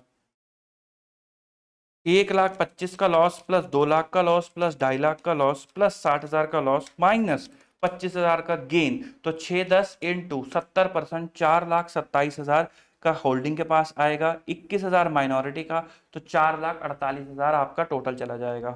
फिर उसके बाद 1,25,000 का लॉस प्लस 2 लाख का लॉस प्लस 2.5 लाख का लॉस प्लस 60,000 का लॉस माइनस 25,000 माइनस 26 में लॉस कितना, प्रॉफिट कितना कमाया 50,000 इंटू 70% 3,92,000 आपका चला जाएगा होल्डिंग के पास, 6,000 माइनॉरिटी से 398। फिर उसके बाद 1,25,000 प्लस 2 प्लस 2.5 प्लस 60 ये लॉसेस आ गए, माइनस आपके पास एनुअल प्रॉफिट आया था 25 का, फिर प्रॉफिट आया 50 का, फिर प्रॉफिट आया 75 का इंटू 70% 3,39,500, माइनॉरिटी से कुछ आया नहीं, इतने का आपका रिजर्व एंड सरप्लस के अंदर चला जाएगा। ये सब मैंने एज ऑन डेट निकाला है। अब वो आपसे पूछता है, अगर मान लो कि भाई प्रॉफिट एंड लॉस अकाउंट पे क्या इंपैक्ट पड़ेगा, तो parent share of profit and loss account पे क्या इंपैक्ट पड़ेगा उसकी भी बात कर लेते हैं। ये लिख रहा कंसोलिडेटेड प्रॉफिट एंड लॉस, ये किस लिए होता है, ये होता है फॉर द पीरियड। जब आप P&L बनाते हो तो ये लिखते हो ना फॉर द पीरियड, और बैलेंस शीट बनाते हो तो लिखते हो एज ऑन डेट। तो अब आपको फॉर द पीरियड जो आपने कमाया उसकी बात करनी है। तो भाई आपने कितने कितने प्रॉफिट एंड लॉसेस कमाए, 1, 25, 2, 2.5, 60, फिर 25 का फायदा और 50 का फायदा और 75 का फायदा। पेरेंट का शेयर है 70%, यहाँ पे तो पोस्ट प्रॉफिट जीरो ही आएगा, तो वो मैंने लिख दिया भाई पेरेंट को कितना कितना मिलेगा 87,500। 1,25 का 70% निकालोगे तो 87,500 का लॉस, 2 लाख का 70% 1,40, तो इन सब का 70% मैंने निकाल दिया, तो मेरे पास पेरेंट का लॉस का शेयर आ गया जो उसको मिला। फिर उसके बाद माइनॉरिटी की वजह से क्या क्या मिला, पहले साल weighted on year to year basis as on date minority ने आपको सौंपा कितना, कहाँ गया भाई माइनॉरिटी का लॉस 0, तो माइनॉरिटी का लॉस यहाँ पे 0 आ गया, आपका टोटल 87,500 आ गया। दूसरे साल भी 0, आपका टोटल आ गया 1,40,000। तीसरे साल माइनॉरिटी ने आपको पहली बार 10,500 दिए, तो आपने इसकी क्या एंट्री डाली होगी, आपने डाला होगा P&L account debit to minority interest, क्योंकि माइनॉरिटी इंटरेस्ट नेगेटिव आ रही थी, तो आपने 10,500 यहाँ पर आके बुक कर लिए, 1,85,500 आपका टोटल P&L का इंपैक्ट आ गया। फिर उसके बाद अगले साल 28,500, ये मैंने आपको क्या बोला था, ये है एज ऑन डेट। अगर आपको ड्यूरिंग द पीरियड निकालना है तो आप कहोगे 28,500 माइनस ओपनिंग आप दे चुके हो 10,500, तो ड्यूरिंग द पीरियड कितने निकलेगा 28,500 माइनस 10,500, 18,000 का एडिशनल दिया, 10,500 ऑलरेडी दे चुके थे, 18,000 और दिया, तो टोटल कितना हो गया 28,500। ये मैं बोल रहा था एज ऑन डेट है, तो P&L के लिए आपको 18,000 लेना पड़ेगा, and your P&L impact will be 42,000 का खुद का लॉस, 18,000 माइनॉरिटी ने दे दिया तो 60,000। फिर यहां पर 21,000 हो गया, तो 28,500 माइनस 21,000 आपको कितने का फायदा दिया, 7,500 का फायदा दिया। यहां पहले 28,500 से अब एज ऑन डेट 21 हो गया ना, तो 7,500 का फायदा दिया, तो यहां पे 7,500 का फायदा P&L के अंदर चला जाएगा, और 17,500 का आपका फायदा आ रहा था, 7,500 का ये फायदा, टोटल हो गया 25। यहां पर फिर 6,000 हो गया, 21 से 6, तो 15,000 का फायदा दिया, और 35 का आपका आ रहा था प्रॉफिट का हिस्सा, टोटल हो गया 50। यहाँ पे नील हो गया, तो 6,000 माइनस 0, तो 6,000 का फायदा दिया, 52,500 आ रहा था, 52,500 प्लस 6,000 58,500। आई होप आपको पूरा क्वेश्चन जो है वो क्लियर हुआ होगा। Still if you guys feel के भाई हमें नहीं समझ में आया, हमें डाउट है, कोई दिक्कत है, तो मुझे कमेंट करना, इसका पूरा सॉल्यूशन एक बार या तो लाइव आके कर लेंगे या फिर एक अलग वीडियो बना देंगे और इलेबोरेटेड, ठीक है, ताकि आप लोगों को दिक्कत ना आए। बढ़ते हैं आगे। वो कहता है अल्फा लिमिटेड एक रिटेल शॉप है under supervision of a manager, the ratio of gross profit at a selling price is constant at 25% throughout the year to 31 March 2025। तो ठीक है भाई, वो ब्रांच को बेचते होंगे 25% लगा के, हमें क्या दिक्कत है। ब्रांच मैनेजर को कमीशन मिलनी है 10% of the profit earned by his branch calculated before charging his commission but subject to a deduction from such commission equal to 25% of any ascertained deficiency of branch stock। तो कहता है कि भाई 10% मिलेगा, लेकिन जो डेफिशिएंसी स्टॉक की आएगी वो 25% घटाने के बाद। आपको ये डिटेल दे रखी है, ओपनिंग स्टॉक एट कॉस्ट दे रखा है तो 25% जोड़ दोगे तो ब्रांच के लिए आ जाएगा। गुड्स एंड कॉस्ट दे रखा है तो 25% जोड़ दोगे तो ब्रांच के लिए आ जाएगा। सेल तो सेलिंग प्राइस पे ही होगी। मैनेजर कमीशन अब तक कितनी दे चुके हो। एक्सपेंस तो एक्सपेंस होते हैं। क्लोजिंग स्टॉक सेलिंग प्राइस पे दे रखा है, कोई दिक्कत वाली बात नहीं है। स्टॉक अकाउंट बनाओगे, डेफिशिएंसी आ जाएगी, उसका 25% निकालोगे तो मैनेजर को कितना बियर करना है वो आ जाएगा। कमीशन निकाल के माइनस डेफिशिएंसी माइनस 2400 करके कमीशन आ जाएगी। एक बार इसका सॉल्यूशन देख लेते हैं ताकि हमारी वीडियो ज़्यादा लंबी ना हो। मैं नहीं चाहता ये वीडियो बहुत ज़्यादा लंबी हो ताकि आप लोगों को दिक्कत आए, क्योंकि हमें ना कैश फ्लो भी करना है। तो देखो जी, ओपनिंग स्टॉक जो वैल्यू आ रही थी उसके अंदर जोड़ दिया, वो उसने कहा था 1/4 ऑफ सेलिंग प्राइस। तो 4 रुपए का सेलिंग प्राइस है, 1 रुपए का प्रॉफिट है, तो कॉस्ट कितने की हुई, 3 रुपए की कॉस्ट हुई। Profit is equal to 1/3 on cost हो गया। 3 रुपए की कॉस्ट, 1 रुपए का प्रॉफिट, तो इसलिए 1/3 ले रखा है, 1/3 ऑफ कॉस्ट, तो आ गया इतना। गुड्स एंड 289,680 प्लस 1/3 जोड़ा तो आ गया इतना। ये सब क्या आ गया, ये सेलिंग प्राइस पे आ गया 25% जोड़ के। जो ब्रांच को देते हो तो उसको क्या बोल देते हो, इनवॉइस प्राइस। सेल तो उसी वैल्यू पे थी, क्लोजिंग स्टॉक भी उसी वैल्यू पे था। बैलेंसिंग फिगर क्या निकल कर आ गई आपकी, डेफिशिएंसी निकल करके आ गई। फिर नेट प्रॉफिट निकालने के लिए आपने क्या बनाया, ब्रांच अकाउंट बनाया। भाई ओपनिंग स्टॉक जो था वो लिखा as it is, goods and जो थे वो लिखे एज इट इज, एक्सपेंसेस जो इनकर करे थे टू बैंक भी लिख सकते हो वो लिखे, सेल जो थी वो लिखी, क्लोजिंग स्टॉक जो बच गया वो लिखा। फिर ओपनिंग स्टॉक 99,648 का 1/4 कर दोगे तो सीधा आपका स्टॉक रिजर्व आ जाएगा। उसी तरीके से क्लोजिंग स्टॉक का 1/4 कर दोगे तो सीधा आपका क्लोजिंग स्टॉक का रिजर्व आ जाएगा। 386 का 1/4 कर दोगे तो इसका स्टॉक रिजर्व आ जाएगा। तो जो बचा आपके पास वो क्या आ गया, प्रॉफिट। 99,648 का 25% करोगे तो सीधा ये आ जाएगा। प्रॉफिट आ गया 40,240 का। इस पे 10% कमीशन उसको मिलनी है 40,240 पे, तो 4024 की उसको कमीशन मिलनी है। आपको माइनस करना था 25% of stock deficiency in stock, तो 1280 का 25%। कहाँ गया भाई, calculate before charging is commission but subject to deduction from such commission equal to 25% of any ascertain deficiency of branch stock. तो जो भी आपको स्टॉक आएगा, तो अब जो आपको भाई यहाँ पर स्टॉक आया हुआ है, कहाँ गया कहाँ गया कहाँ गया, ये रहा 1280। ये भी किस पे है, सेलिंग प्राइस पे है। तो 1280 से पहले आपको 25% हटाना पड़ेगा, कॉस्ट पे लाना पड़ेगा। तो लेस 25%, वो आ गया 960। फिर उसका 25% इंटू 25%, तो वो आ गया 240। तो 4024 माइनस 240 आपके पास आ गया 3784 की इतनी कमीशन बनती थी, 2400 दे दी, इतनी और दे दोगे। आई होप इसमें कोई दिक्कत नहीं थी, बड़ा ही सिंपल क्वेश्चन था, तो मेरे को नहीं लगता कोई प्रॉब्लम आएगी, तो इसलिए मैंने ऑडिट करा दिया आपको ये क्वेश्चन। बाकी किसी को लगे कि करा दो तो मैं पूरा भी करा दूंगा, just comment on this video कि आपको पूरा क्वेश्चन करवाना है, देन लाइव आके या फिर वैसे एक वीडियो डाल के हम इसको भी करा देंगे, कोई दिक्कत वाली बात नहीं है।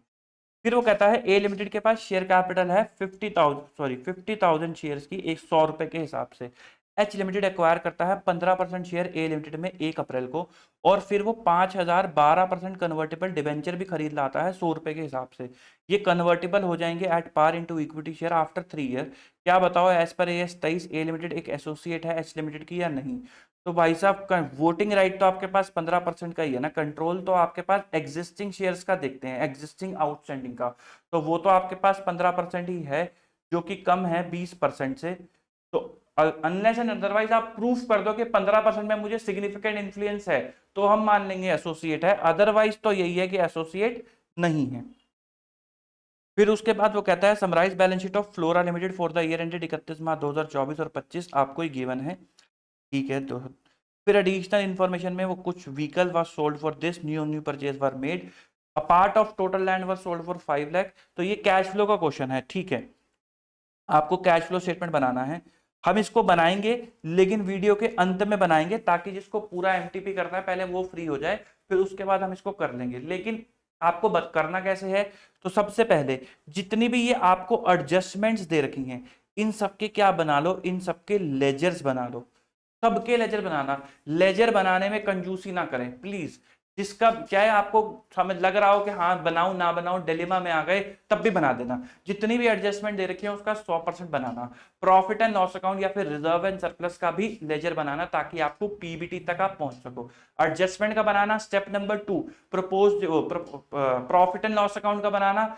देन उसके बाद वो सारे लेजर बनाने के बाद अपने कैश फ्लो के ऊपर जाना, जो जो कैश की आइटम आपको लेजर में मिलेंगी वो सब कैश फ्लो के अंदर डाल देना। ऑपरेटिंग मेथड आपको पता है, ऑपरेटिंग के लिए इनडायरेक्ट मेथड आपको पता है, पीबीटी प्लस नॉन कैश और नॉन ऑपरेटिंग ऐड करते चले जाना, आपका बन जाएगा। वीडियो के अंत में इसको सॉल्व करेंगे, बट जिन लोगों को कोई दिक्कत नहीं है इसके अंदर, वो लोग आगे बढ़ सकते हैं, हम उसको अंत में सॉल्व करेंगे, ठीक। चलो जी, तो the summarise balance sheet of A limited and B limited on 31 March 2025 are as under, आपको एक बैलेंस शीट दे रखी है। फिर उसके बाद बी लिमिटेड डिक्लेयर एंड पे 6 rupees per share as a dividend. अच्छा, अब भाई इस क्वेश्चन में ना कुछ ना फंडामेंटल्स प्रॉब्लम है। तो जो मुझे ऐसा जो समझ में आ रहा है वो ये समझ में आ रहा है कि अगर आप देखोगे हर एक चीज 6 टाइम्स है इन अकॉर्डेंस विद सोल्यूशन, तो वो मैच नहीं कर रही कुछ चीजें। तो पहली दिक्कत तो क्या है कि भाई बी लिमिटेड ने डिक्लेयर करा 6 रुपए पर इक्विटी शेयर का डिविडेंड। अगर उसके नंबर ऑफ शेयर आप निकालते हो तो 1,44,00,000 डिवाइड बाय 10 करोगे तो 14,40,000 इंटू 6 अगर आप करते हो, 14,40,000 इंटू 6 यदि आप करते हो तो वो आता है 14,40,000 इंटू 6, 86 लाख रुपीज में 86,40,000। अब उसके पास पैसे पड़े हैं 18 लाख, वो इतना डिविडेंड दे ही नहीं सकता बी लिमिटेड। दूसरा, उसके टोटल रिजर्व भी नहीं है इतने, वो 49,20,000 है, वो 86 लाख रुपए का कहां से डिविडेंड दे देगा। तो एक तो ये गड़बड़ है। तो जब मैंने फिर इसका सॉल्यूशन देखा तो भाई देखो उन्होंने डिविडेंड कितना काउंट कर रखा है, कहाँ गया कहाँ गया कहाँ गया, अ, अ, अ,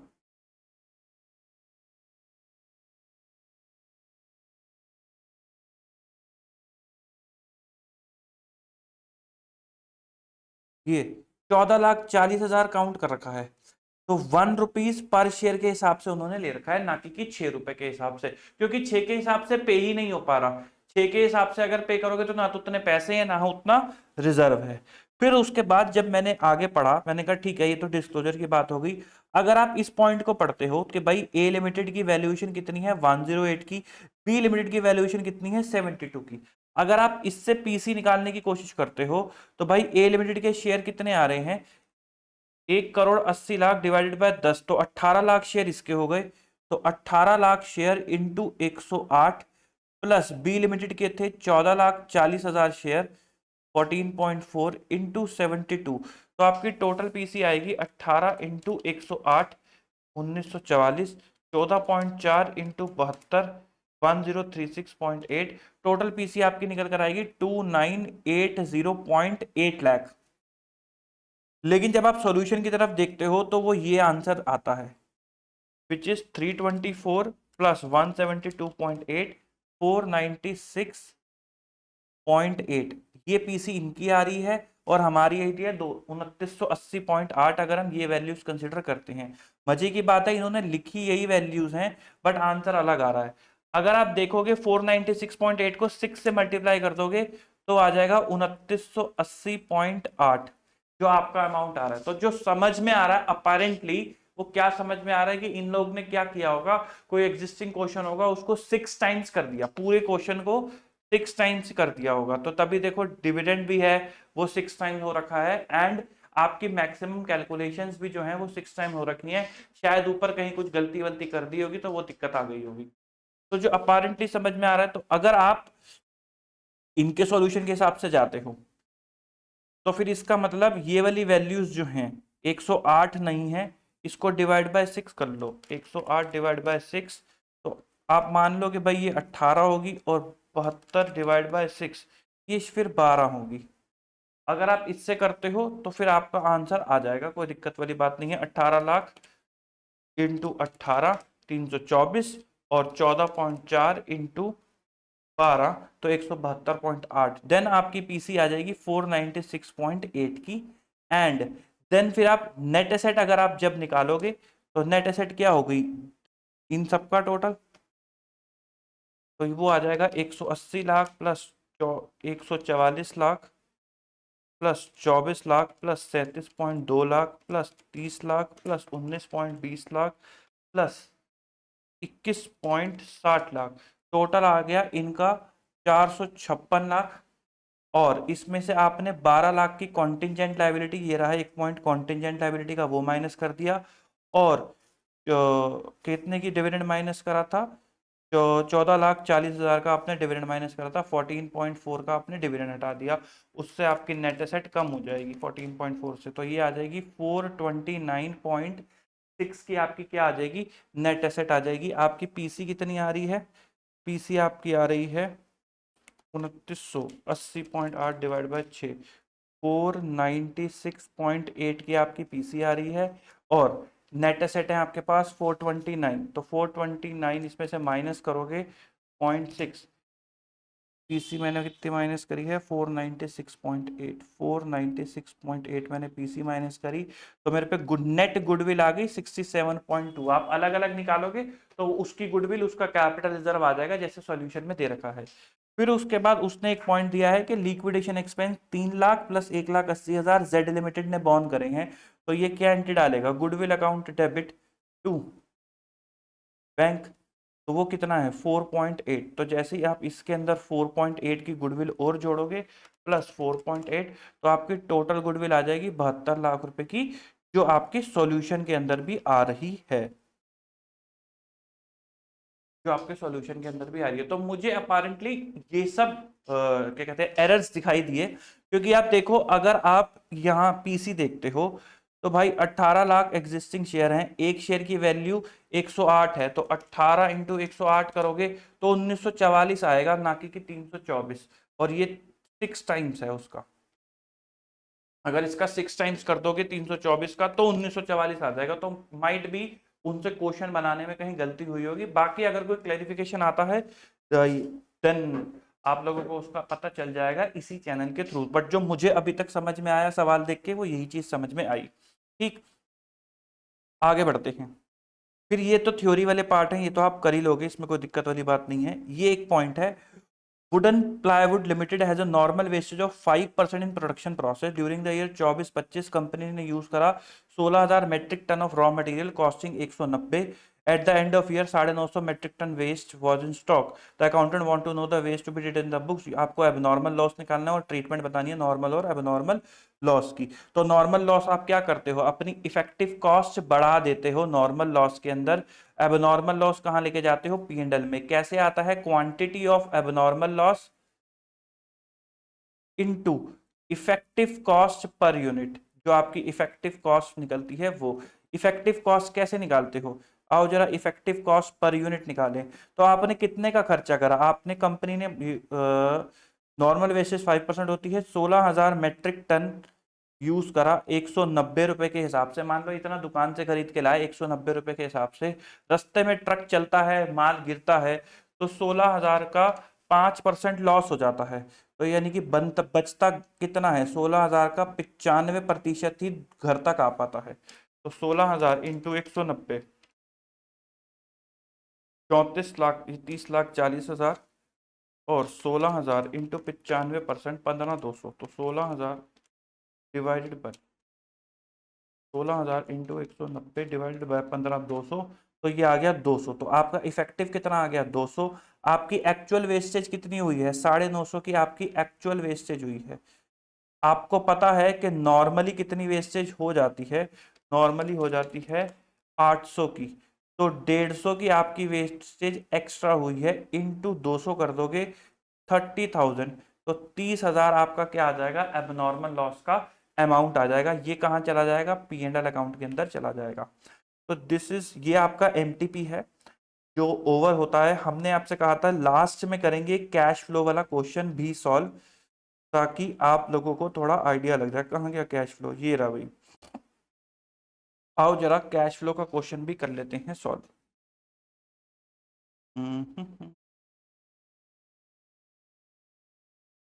यहाँ कर लेते हैं।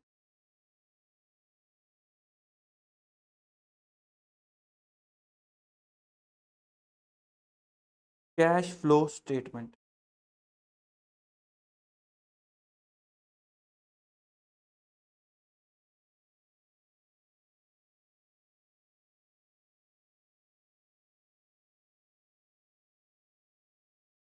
मैंने आपको कहा था सबसे पहला काम आप क्या करना, सबसे पहला काम आप जितनी भी एडजस्टमेंट दे रखी हैं उन सबके लेजर्स बना देना।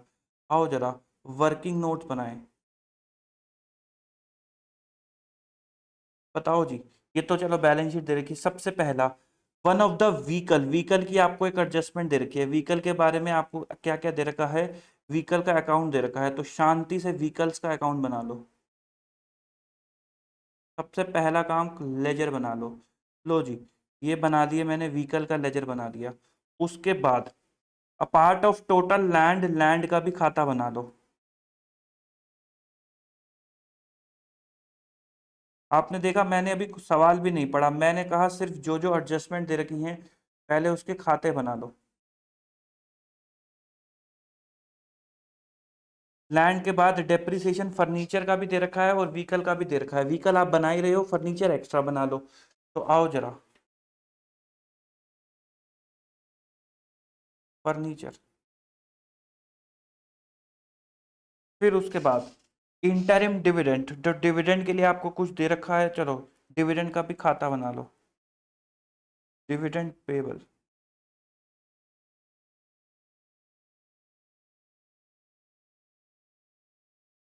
फिर उसके बाद प्रोविजन फॉर टैक्स आपको दे रखा है, उसका भी खाता बना लो।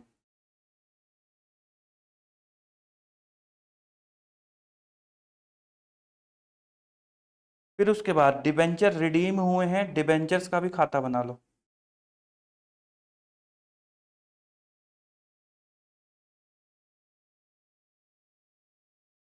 फिर उसके बाद लॉन्ग टर्म इन्वेस्टमेंट बेची है, लॉन्ग टर्म इन्वेस्टमेंट का भी खाता बना लो।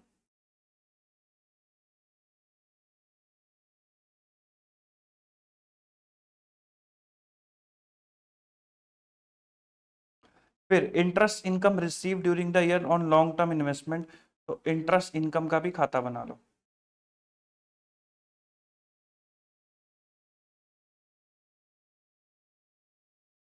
ठीक, ये बना लिए मैंने खाते। अब जिस जिसके खाते बनाए हैं उस उसके बैलेंसेस लिख लेते हैं। व्हीकल का बनाया है भाई, ये है ओपनिंग, ये है क्लोजिंग। तो व्हीकल है 1,12,000 से 88,000, तो to balance BD 1,12,000 by balance CD 88,000। Vehicle के बाद आपने बनाया है लैंड, लैंड के लिए है 24 लाख का ओपनिंग और 23 लाख का closing. To balance BD 24 lakh by balance CD 23 lakh.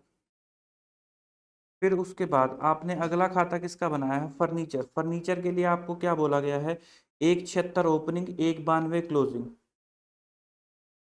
To balance BD 1,76 by balance CD 1,92,000। फिर उसके बाद फर्नीचर के बाद आपने डिविडेंड पेबल का अकाउंट बनाया है। डिविडेंड पेबल की आपको कोई इन्फॉर्मेशन गिवन है क्या? डिविडेंड डिविडेंड डिविडेंड डिविडेंड, नहीं, डिविडेंड के लिए आपको कोई पेबल वेबल गिवन नहीं है। ठीक है, तो ओपनिंग क्लोजिंग नहीं आएगा, छोड़ देते हैं। फिर उसके बाद प्रोविजन फॉर टैक्स का आपने बनाया है। प्रोविजन फॉर टैक्स का ओपनिंग है 44, क्लोजिंग है 72। By balance BD 44,000, to balance CD 72,000। फिर प्रोविजन फॉर टैक्स के बाद आपने डिबेंचर अकाउंट बनाया है। डिबेंचर का ओपनिंग है 12 लाख, क्लोजिंग है 0। By balance BD 12 lakh, to balance CD 0। फिर आपने लॉन्ग टर्म इन्वेस्टमेंट का भी बनाया है। लॉन्ग टर्म इन्वेस्टमेंट का क्या बैलेंस है, ये रहा जी 4,40,000 और 2,40,000। To balance BD 4,40,000 by balance CD 2,40,000। फिर एक इंटरेस्ट इनकम का भी खाता बनाया है। इंटरेस्ट इनकम कुछ है क्या? नहीं जी, इंटरेस्ट इनकम का कोई बैलेंस नहीं गिवन, तो ओपनिंग क्लोजिंग उसके लिए जीरो ही हो गया। हाँ, ओपनिंग क्लोजिंग उसके लिए जीरो हो गया। चलो जी, फिर उसके बाद जब सभी एडजस्टमेंट के खाते बना लोगे, फिर मैंने कहा था सभी रिजर्व्स एंड सरप्लस के भी खाते बनाना। आओ जी, रिजर्व्स एंड सरप्लस के भी खाते बना ले। तो एक तो आपको रिजर्व में दे रखा है जर्नल रिजर्व, P&L अकाउंट और कैपिटल रिजर्व, तो ये तीनों अकाउंट बना लो। जर्नल रिजर्व, P&L अकाउंट और कैपिटल रिजर्व। बताओ जी, जर्नल रिजर्व का कितना बैलेंस दे रखा है? जर्नल रिजर्व का ओपनिंग बैलेंस है 240, क्लोजिंग है 360। By balance BD 2,40,000। To balance CD 3,60,000। P&L account का बैलेंस है 2,08,000 और 372। By balance BD 2,08,000। To balance CD 3,72,000। Capital reserve opening 0 है, closing 3 lakh. Capital reserve by balance BD 0। To balance CD 3 lakh. तो मैंने वादे अनुसार जितने भी एडजस्टमेंट थी उनके खाते बनाए। नंबर 2, उस मैंने क्या करा, जो भी रिजर्व्स एंड सरप्लस दे रखा था उनके खाते बनाए। नंबर 3 स्टेप, जो जो एडजस्टमेंट दे रखी है वो सब करनी शुरू कर दो। वो कहता है अप्रैल में one of the vehicle was sold for 12,000 और कोई परचेजेस हमने नहीं करी, तो व्हीकल के खाते में आपने एक व्हीकल बेच दिया। अप्रैल में ही आपने वो व्हीकल बेच दिया, कितने का? 12,000 का। सोल्ड फॉर 12,000, ठीक है। तो 12,000 का व्हीकल बेच दिया, तो बाय बैंक 12,000 का आपने व्हीकल बेच दिया, कोई दिक्कत वाली बात नहीं है। A part of total land was sold for 5 lakh and the balance land was revalued. Capital reserve consist of profit on revaluation of balance land, no new purchase were made during the year. तो कहता है एक land 5 lakh का बेचा, तो land जब बेचोगे तो यहां लिखोगे बाय बैंक, कितने का? 5 लाख रुपए का।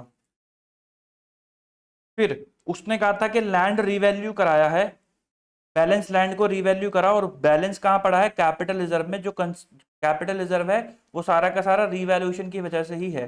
तो कैपिटल रिजर्व का भी खाता आपने बनाया था, हाँ जी ये रहा। तो यहाँ पे क्या लिख दोगे? बाय लैंड 3 लाख रुपए। यही तो वो बोल रहा है कि जितना बैलेंस लैंड था हमने उसे रिवैल्यू कर दिया, और वो कहाँ क्या रिप्रेजेंट करता है? कैपिटल रिजर्व को रिप्रेजेंट करता है। तो लैंड के यहाँ पे भी आप लिखोगे टू कैपिटल रिजर्व 3 लाख। तो मैंने क्या करा? सिंपल, मैंने जितनी भी एडजस्टमेंट थी पहले उसके खाते बनाए। नंबर 2, रिजर्व एंड सरप्लस जितने भी थे उनके खाते बनाए। अब मैं क्या कर रहा हूं, मैं एक एक एडजस्टमेंट कर रहा हूं और उसको खातों में पोस्ट करे जा रहा हूं बस। वो कहता है डेप्रिसिएशन लगा दो फर्नीचर पे 20,000 का, तो फर्नीचर अकाउंट आपने बनाया था, लो लगा देते हैं जी बाय डेप्रिसिएशन 20,000 का। फिर उसने कहा व्हीकल पे डेप्रिसिएशन लगा दो 8800 रुपए का, लो लगा दिया बाय डेप्रीसिएशन 8800 रुपए। फिर उसके बाद उसने कहा आपने ये एडजस्टमेंट भी कर दी, ये भी कर दी, ये भी। Interim dividend of 20,000 was paid during the year. Dividend account आपने बनाया था, उसका ओपनिंग और क्लोजिंग 0 था, लेकिन उसने कहा है कि आपने इंटरिम डिविडेंड पे करा है। कितना इंटरिम डिविडेंड पे करा है? 20,000 रुपए का। तो लो जी, मैंने खाते में डाल दिया। Provision for tax for the year 24-25 कितना है? 64,000। तो प्रोविजन फॉर टैक्स आपने क्रिएट करना है बाय P&L 64,000 का।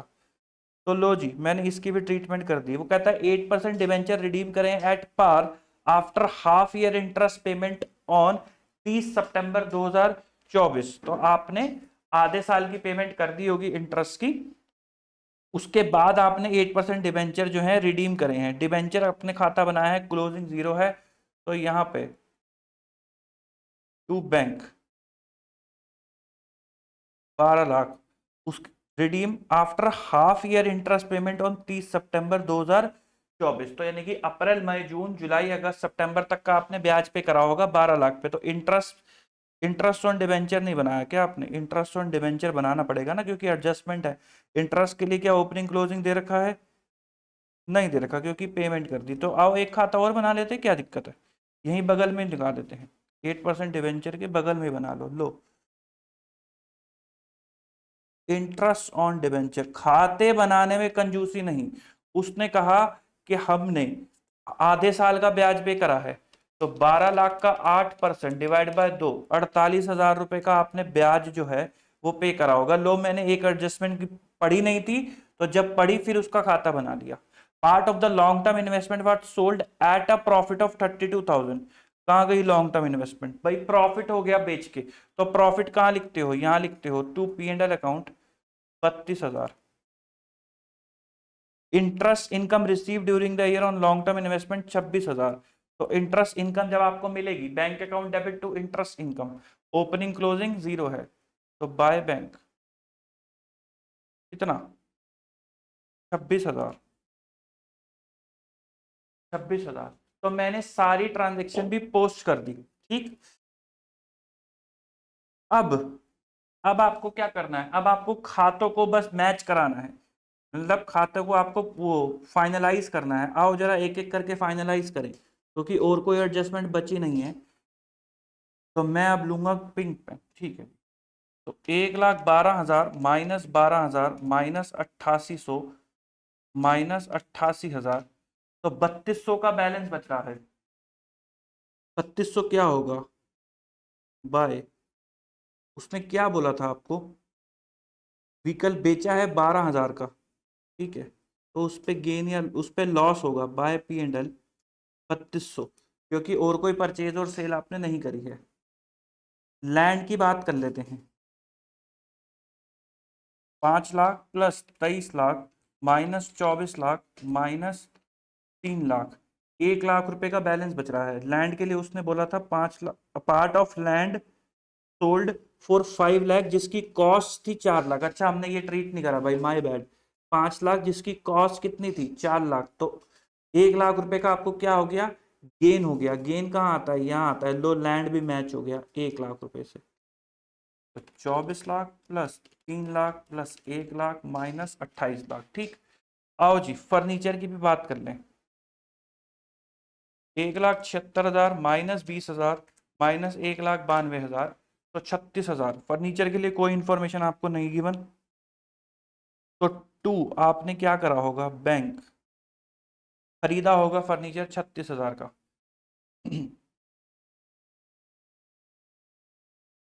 ये बच्चे कह रहे हैं ये मैच नहीं हो रहा। 12,000 प्लस 8800 प्लस 3200 प्लस 88,000 हो तो रहा है।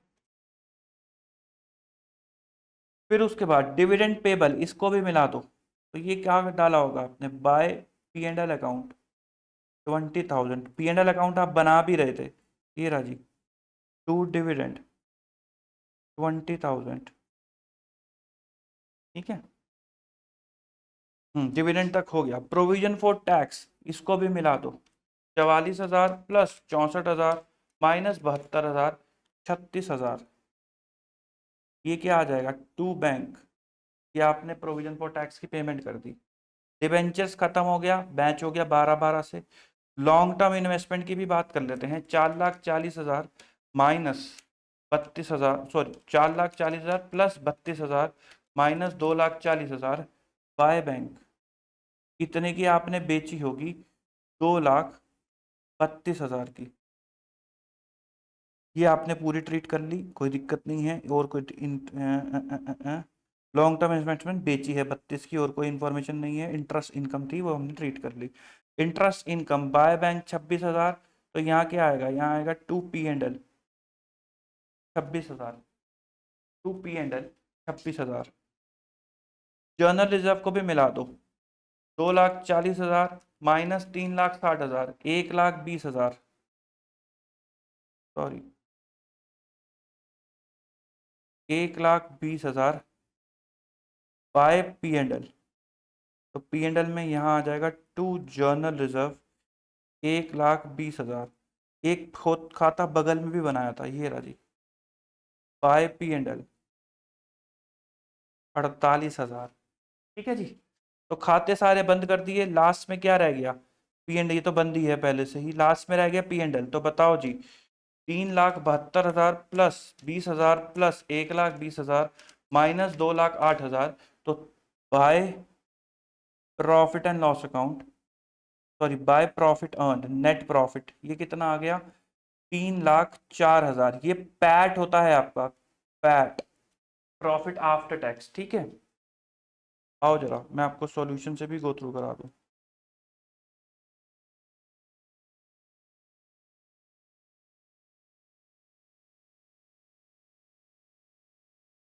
तो आपका पीबीटी कितना आएगा, उसने पीबीटी ले रखा है, तो आओ जरा पीबीटी निकाल लेते हैं। आप कहोगे cash flow from operating activity, तो उससे पेन से लिखो, ब्लैक से लिख देते हैं।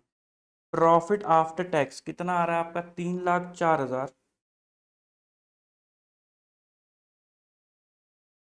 Plus provision for tax, provision for tax ये रहा 64,000। तो पीबीटी कितना आ गया आपका, जिससे आप शुरू करते हो, वो आ गया 3,68,000। कितना आ गया, 3,68,000। यहाँ पर उन्होंने यही ले रखा है, 3,68,000। आई होप आपको कोई दिक्कत नहीं आई होगी। अब जरा एक बार फटाफट से लिख लेते हैं क्या चीज कहाँ जाएगी। भाई व्हीकल में बैंक अकाउंट है, या आपने व्हीकल बेच दिया, ये चला जाएगा इन्वेस्टिंग एक्टिविटी में, प्लस हो जाएगा। डेप्रीसिएशन ऑपरेटिंग एक्टिविटी में प्लस हो जाएगा। पी एंड एल, ये आपको क्या हुआ है, लॉस हुआ है, ये भी ऑपरेटिंग एक्टिविटी में प्लस हो जाएगा। लैंड कैपिटल रिजर्व कोई ट्रीटमेंट नहीं है, पी एंड एल आपको गेन हुआ है, ऑपरेटिंग एक्टिविटी में माइनस हो जाएगा। लैंड बेचा है, पैसे आए हैं, इन्वेस्टिंग एक्टिविटी में प्लस हो जाएगा। फिर उसके बाद फर्नीचर पे डेप्रिसिएशन लगा है, ऑपरेटिंग एक्टिविटी में प्लस हो जाएगा। फर्नीचर बेच खरीदा है, इन्वेस्टिंग एक्टिविटी में माइनस हो जाएगा। डिविडेंड आपने पी एंड एल आपने ट्रीट कर दिया, डिविडेंड को आपने पी एंड एल खर्चे में डाल दिया। बैंक आपने फाइनेंसिंग एक्टिविटी में माइनस हो जाएगा, क्योंकि आपने डिविडेंड पे करा है। टैक्स आपने पे करा है, ऑपरेटिंग एक्टिविटी में माइनस हो जाएगा, इसको आपने ऐड कर दिया अपने प्रॉफिट में, फॉर पीबीटी है ये। फिर उसके बाद 8% डिवेंचर रिडीम कराए हैं, फाइनेंसिंग एक्टिविटी में से माइनस हो जाएगा। Interest on debenture operating activity में प्लस हो जाएगा, जो पेमेंट करी है वो फाइनेंसिंग एक्टिविटी से माइनस हो जाएगी। लॉन्ग टर्म इन्वेस्टमेंट बेची है, इन्वेस्टिंग एक्टिविटी में प्लस हो जाएगी। पीएनएल से जो इनकम आई है, ऑपरेटिंग एक्टिविटी में माइनस हो जाएगी। इंटरेस्ट इनकम आपकी ऑपरेटिंग एक्टिविटी के अंदर माइनस हो जाएगी, जो रिसीव करी है वो इन्वेस्टिंग एक्टिविटी के अंदर प्लस हो जाएगी। जर्नल रिजर्व का कोई दिक्कत नहीं है, पीएनएल की कोई दिक्कत नहीं है। चलो बस अब जो जो लिखा है वो कर दो। व्हीकल, काला पेन, व्हीकल पे आपने इन्वेस्टिंग एक्टिविटी में प्लस, थोड़ा सा गैप ले लेते हैं, इन्वेस्टिंग एक्टिविटी यहां से शुरू कर देते हैं।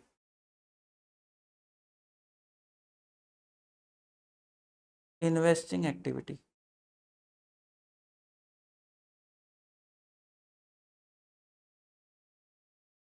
Cell of vehicle, sale of vehicle कितना है, 12,000। फिर उसके बाद डेप्रीसिएशन जोड़ना है जी, ऐड डेप्रीसिएशन ऑन व्हीकल, वो कितना है, 8800। फिर उसके बाद लॉस भी जोड़ना है, add loss on sale of vehicle, वो कितना है, 3200। फिर उसके बाद लैंड आपने सेल करा है, सेल ऑफ लैंड कितना, 5,00,000। फिर उसके बाद इनकम हुई है 1,00,000 की, तो लेस इनकम, या गेन लिख देते हैं, gain on sale of land कितना है, 1,00,000। तो ये आपको माइनस करना है।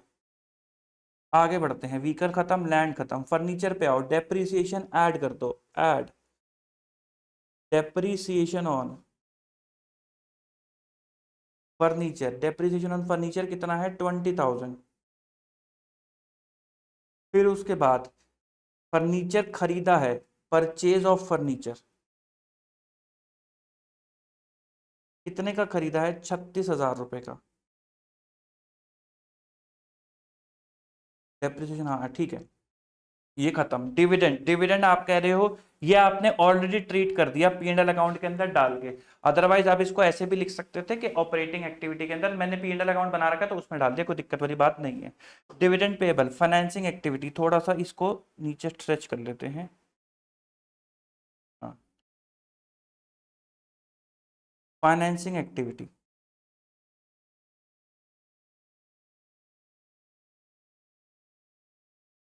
अगर मेरी हैंडराइटिंग समझ ना आए तो मोहल्ले का कोई केमिस्ट हो उसको दिखा देना, वो समझ जाएगा, ठीक है।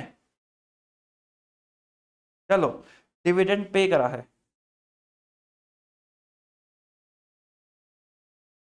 डिविडेंड पे करा है 20,000 का, तो ये मैंने माइनस कर दिया।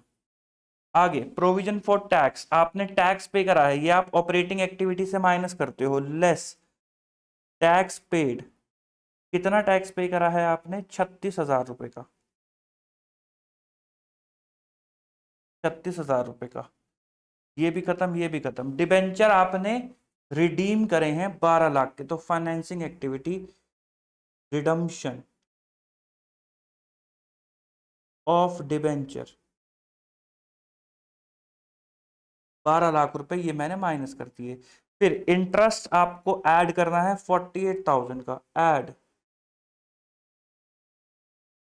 इंटरेस्ट ऑन डिबेंचर 48,000, और फाइनेंसिंग एक्टिविटी में इंटरेस्ट पेड ये आप लेस करोगे 48,000।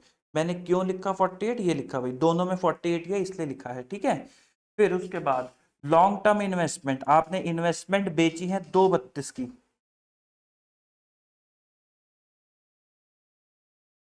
सेल ऑफ इन्वेस्टमेंट 2,32,000, और उसके बाद P&L में आपने ये लॉस बुक कर रखा होगा। हाँ, ये P&L का लॉस है 32,000 रुपए का, लॉन्ग टर्म इन्वेस्टमेंट का 32,000 रुपए का लॉस है, सॉरी गेन है, my bad, minus gain on sale of investment 32,000, वो मैं गलती से लॉस बोल गया भाई, माफी चाहूंगा, ठीक है। वो गलती से मैंने ध्यान नहीं दिया, वो लॉस बोल दिया। आओ जी, इंटरेस्ट इनकम 26,000 रुपए, लेस इंटरेस्ट इनकम, बाप रे जगह ही नहीं बची यहाँ तो, 26,000 रुपए, ये भी लेस कर देंगे। और आपको रिसीव भी तो हुई होगी भाई, मैं एक एक करके खाते चला रहा हूँ, बाय बैंक, ये रही इंटरेस्ट इनकम 26,000 रुपए। फिर उसके बाद जर्नल रिजर्व कुछ करना नहीं, P&L कुछ करना नहीं, कैपिटल रिजर्व कुछ करना नहीं, खत्म। इंटरेस्ट ऑन डिबेंचर आपने ट्रीट कर दिया 48 का, बस जी खत्म। अब आ जाओ सवाल पे वापस से, सारी एडजस्टमेंट ट्रीट कर ली। अब बस ये करना है, बैलेंस शीट को जो ट्रीटमेंट आपको करनी होती है, जो मूवमेंट है वो देखनी है। 1,12,000 से गुडविल हो गई 60,000 की, 1,12 से गुडविल कम हो गई 60,000 की, तो बेच थोड़ा ना दी होगी, अमोटाइज करी होगी। तो यहाँ पे क्या लिखोगे? यहाँ लिखोगे ऐड अमोटाइजेशन ऑफ गुडविल, कितना आ जाएगा? 52,000। फिर उसके बाद लैंड आपने खाता बना लिया, ओके है। फर्नीचर फिक्चर खाता बना लिया, ओके है। व्हीकल खाता बना लिया, ओके है। ऑफिस इक्विपमेंट, ये ओपनिंग जीरो थे, 84,000 तो परचेज करे होंगे, परचेज ऑफ ऑफिस इक्विपमेंट 84,000। फिर स्टॉक, अब मेरे पास ना जगह नहीं है तो मैं मूवमेंट यहीं लेके नेट डाल दूंगा यहाँ पे, क्योंकि ना मेरे पे बिल्कुल भी जगह नहीं है। हाँ भाई, तो बताओ जी, स्टॉक की बात कर लेते हैं। अच्छा, उसके बाद है लॉन्ग टर्म इन्वेस्टमेंट, आपने खाता बना लिया, कोई दिक्कत नहीं है। आपका स्टॉक 3,52,000 से 384 हो गया, बढ़ गया 3,52,000 माइनस 3,84,000, तो 32,000 रुपये नेगेटिव हो जाएगा कैश फ्लो। बिल रिसीवेबल 58,000 से 72,600 हो गए, तो 14,600 से नेगेटिव हो जाएगा कैश फ्लो। 2,08,000 से 1,84 हो गए, 2,08,000 माइनस 1,84,000, तो 24,000 से positive impact on cash flow. Cash and bank balance तो कैश फ्लो मैच कराने के काम आएगा। फिर इक्विटी शेयर कैपिटल, अच्छा अभी मैंने इसका नेट करा नहीं है क्योंकि लाइबिलिटीज भी है ना, तो मैं एक ही लाइन में लिख दूंगा। इक्विटी शेयर कैपिटल 20 लाख से 27,20,000 हो गई, तो इशू कर दी होगी, issue of share capital 7,20,000। Journal reserve खाता बना लिया, पीएनएल खाता बना लिया, कैपिटल रिजर्व खाता बना लिया, डिवेंचर खाता बना लिया। Loan from mister Andrew liability में था 60,000, आपने पे कर दिया, तो आपने लोन पे कर दिया होगा, लोन रीपेड 60,000। बिल्स पेबल भाई 52,000 से 44,000 हो गए, 52,000 माइनस 44,000, तो 8,000 से कैश चला गया नेगेटिव।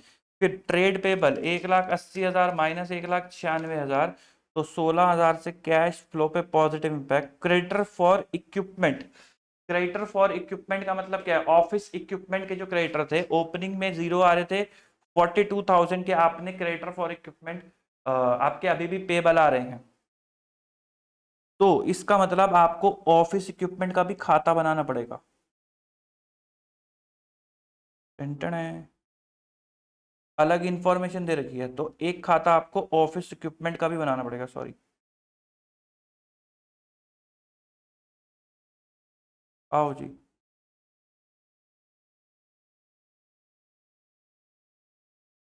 ऑफिस इक्विपमेंट,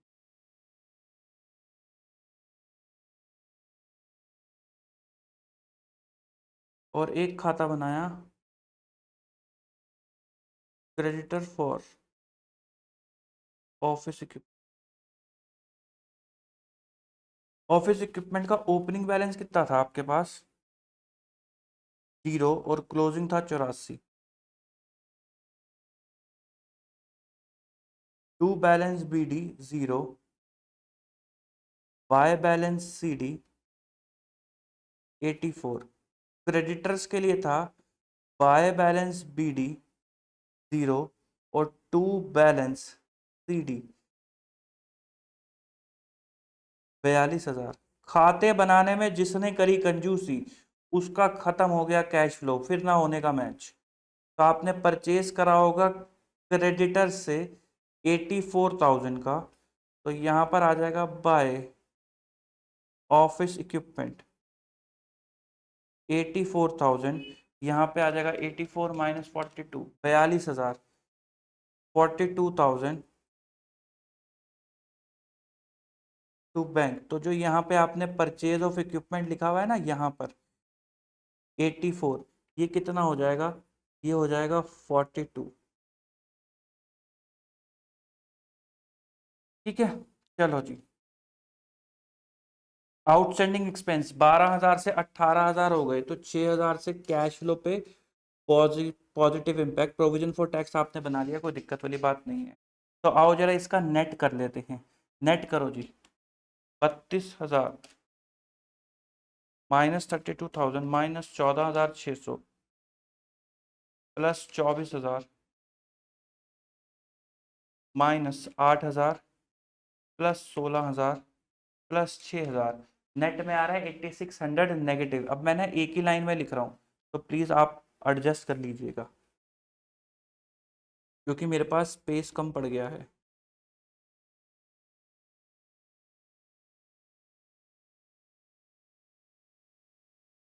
या स्पेस थोड़ा बना लिया जाए।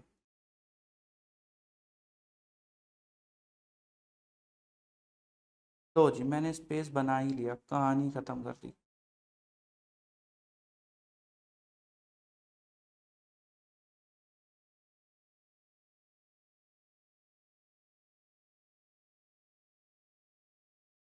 चेंज इन करंट एसेट की अगर मैं बात करूं तो वो आ रहा है 0 माइनस 32,000, फिर उसके बाद माइनस 14,600 प्लस 24,000, वो आ रहा है नेगेटिव में 22,600। वर्किंग कैपिटल चेंज में करंट एसेट आ रहा है -22,600 और करंट लायबिलिटी कितना आ रहा है 16,000 + 6,000 -8,000 14,000 पॉजिटिव। करंट लायबिलिटी आ रहा है 14,000 पॉजिटिव, -22,600 कर 14,000 -22,600 करा तो नेगेटिव आ रहा है 8600। नेगेटिव कितना आ रहा है 8600। तो cash flow from operating activity निकाल लो जी। 3,68,000 + 8800 + 3200 -1,00,000 + 20,000 + 48,000 -32,000 -26,000 + 52,000 -8600 -36,000। मेरा आ रहा है 2,97,400। एक बार आंसर भी मिला ले क्या? 2,97,000 2,97,400।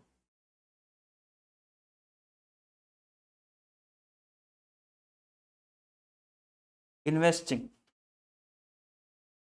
12,000 + 5,00,000 -36,000 + 2,32,000 + 26,000 -42,000 6,92,000। खाली ऑपरेटिंग ही निकालना था क्या? हमने पूरा कैश फ्लो बना दिया। अच्छा, खाली ऑपरेटिंग ही निकालना था। बाप रे बाप, मैंने पढ़ा ही नहीं तो मैंने पूरा ही बना दिया। लो 6,92,000। फिर उसके बाद फाइनेंसिंग एक्टिविटी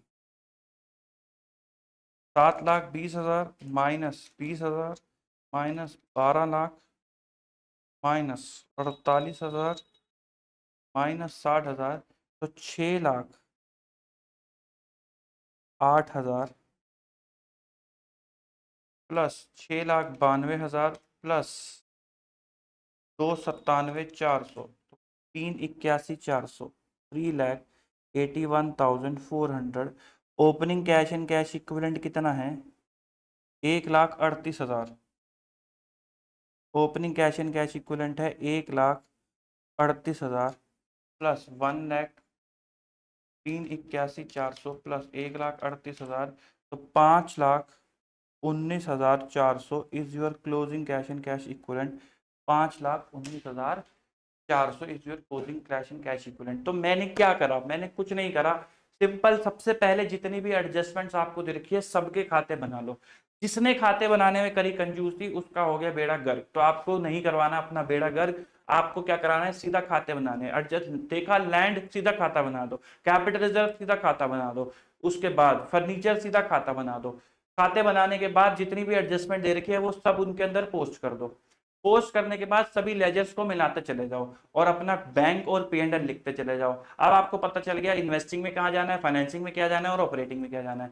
फिर बैलेंस शीट के टॉप से शुरू हो जाओ। जिसके अकाउंट बना लिए, खाते बना लिए, उसे छोड़ दो। जिसके नहीं बनाए उसकी मूवमेंट ऑपरेटिंग, इन्वेस्टिंग और फाइनेंसिंग में अकॉर्डिंगली डालना शुरू कर दो। हाँ, जैसे इसके अंदर एक पॉइंट आ गया कि ऑफिस इक्विपमेंट और उसका क्रेडिटर दोनों, अगर एक ही आइटम के आपको दोनों चीजें मिल जाए बैलेंस शीट के अंदर, जैसे यहां था ऑफिस इक्विपमेंट और क्रेडिटर, तो उसका भी खाता बना दो। जो आपका सॉल्यूशन है सभी प्रॉब्लम्स का एक ही सॉल्यूशन है, क्या है? खाता बना लो। आपको कोई भी कंफ्यूजन हो किसी भी चीज के अंदर, ये अकाउंट में क्या होगा, चुपचाप उसका खाता बना लो, आपके पास आंसर आ जाएगा। This is the only way जिसमें आप कर सकते हो अपना कैश फ्लो स्टेटमेंट। तो आई होप आपको मजा आया होगा ये एमटीपी के क्या कहते हैं रिवीजन सेशन में। इसमें आपके कॉन्सेप्ट और प्रैक्टिस भी हुई होगी, कॉन्सेप्ट ब्रशअप हुए होंगे।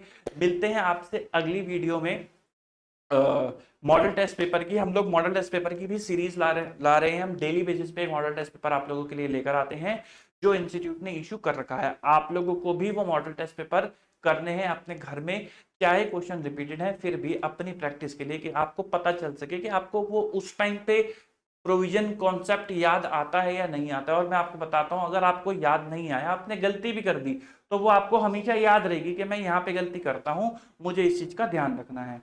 तो मिलते हैं आपसे अगली वीडियो में। Good bye, tata and take care, bye bye.